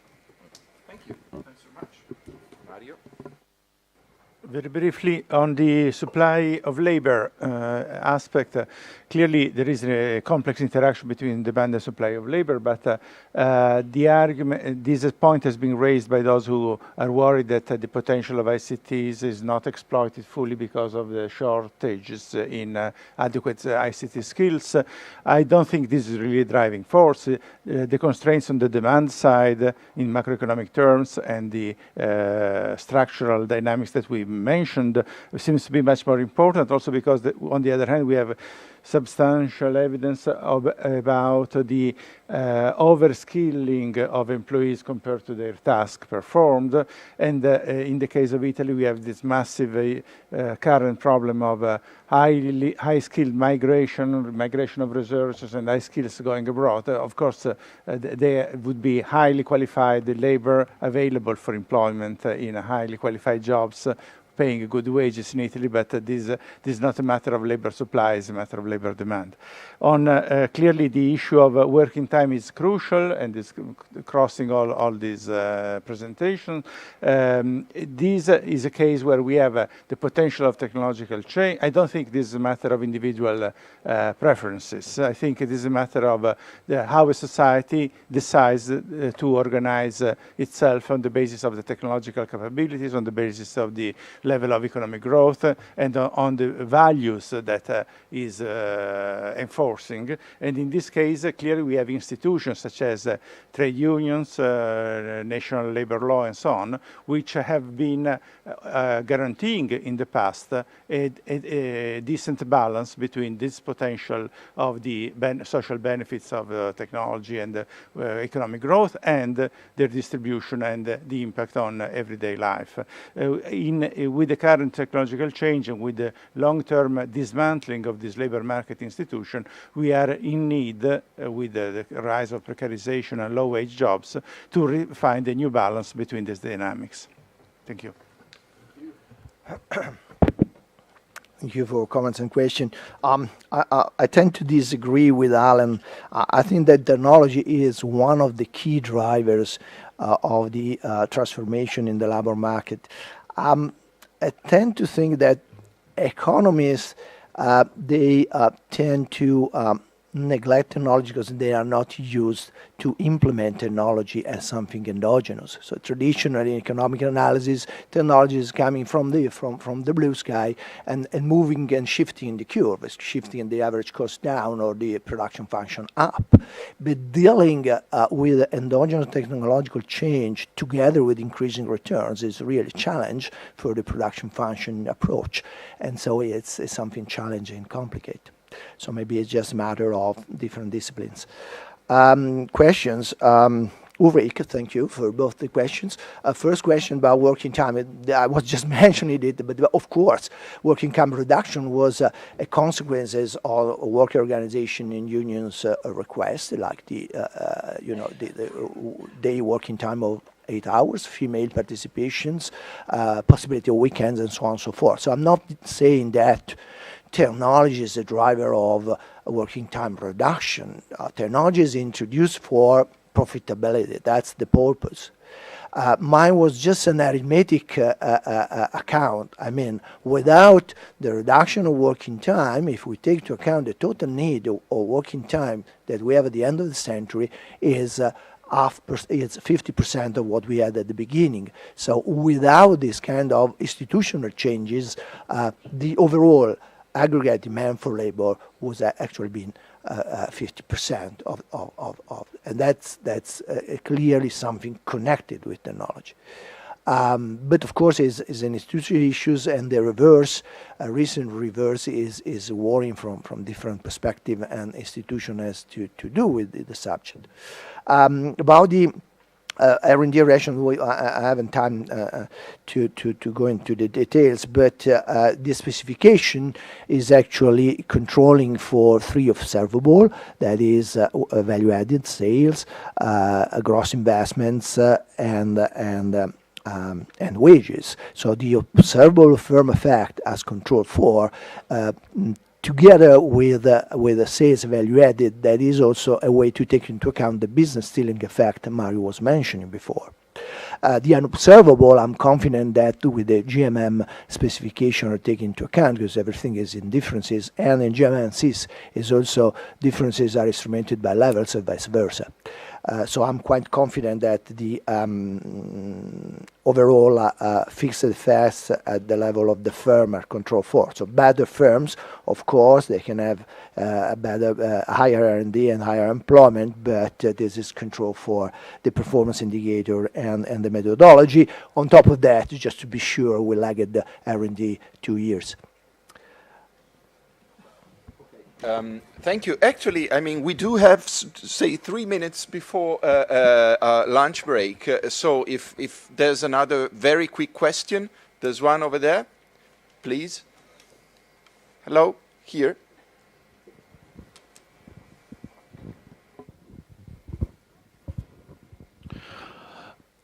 I'm a lawyer. I'm not an economist.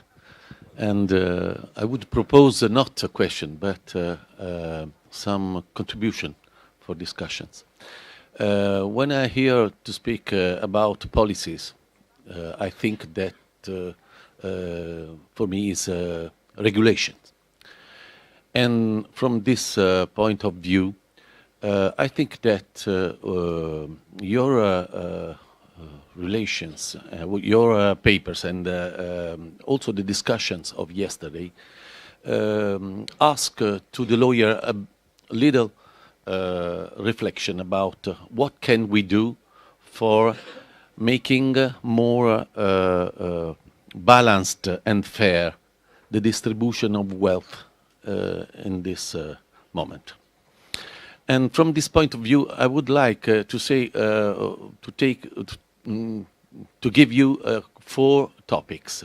First of all, I think that it's not important to discuss which kind of work we shall have in the future.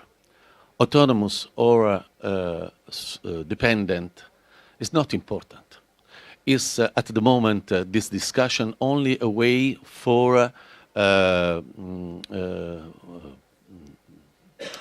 not discussing the real problem that is the fair regulation of work.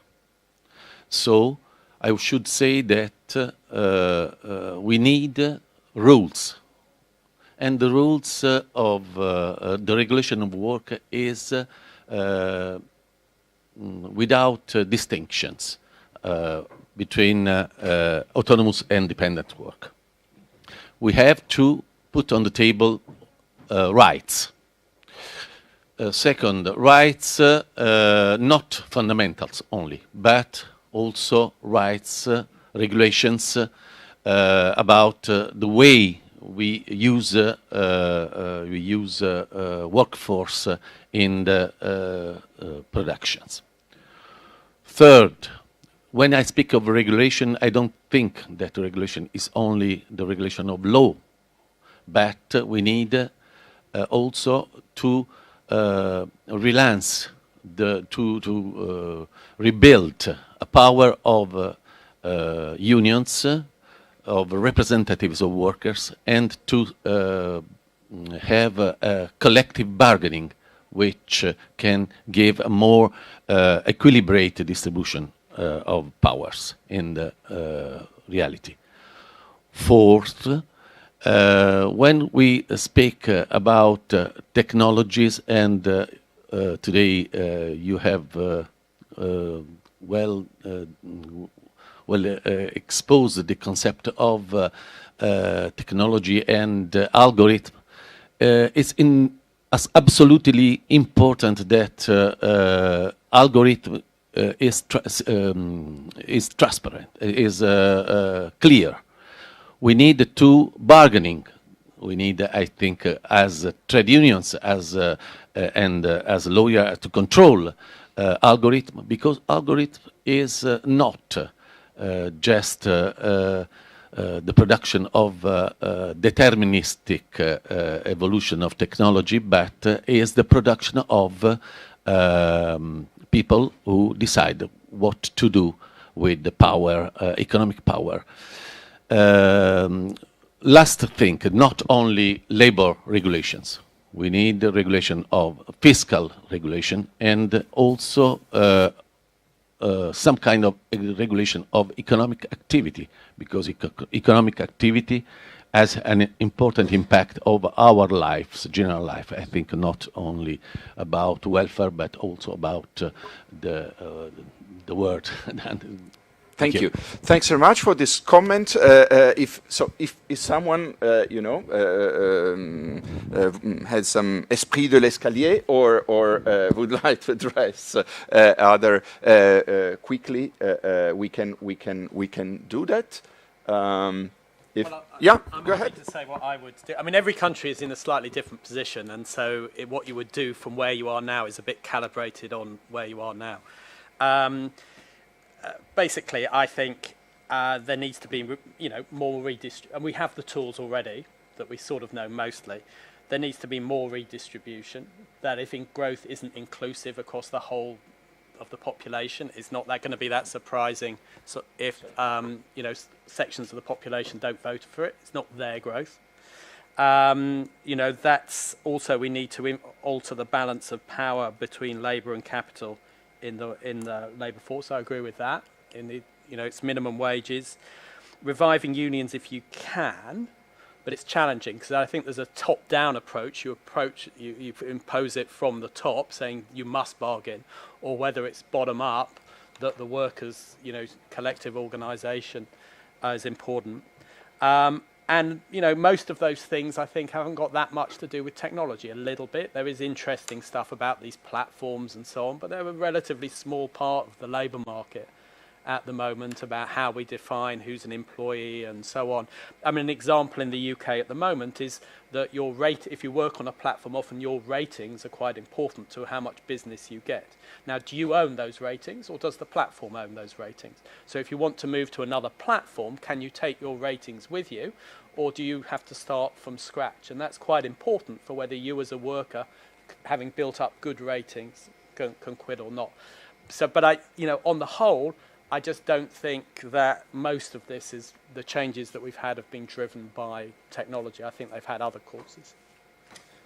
Okay, so thanks very much. Thanks very much to all the panelists for this great session. Thank you to Dario for actually organizing and the structure that Dario coordinates, and all the people that were involved in the organization of this two-day conference. So not everything is related to technology, and one of these thing is, I mean, there are some human needs that are there independent of technology. One is certainly food and eating, and this is what I put forward, I mean, to your attention now.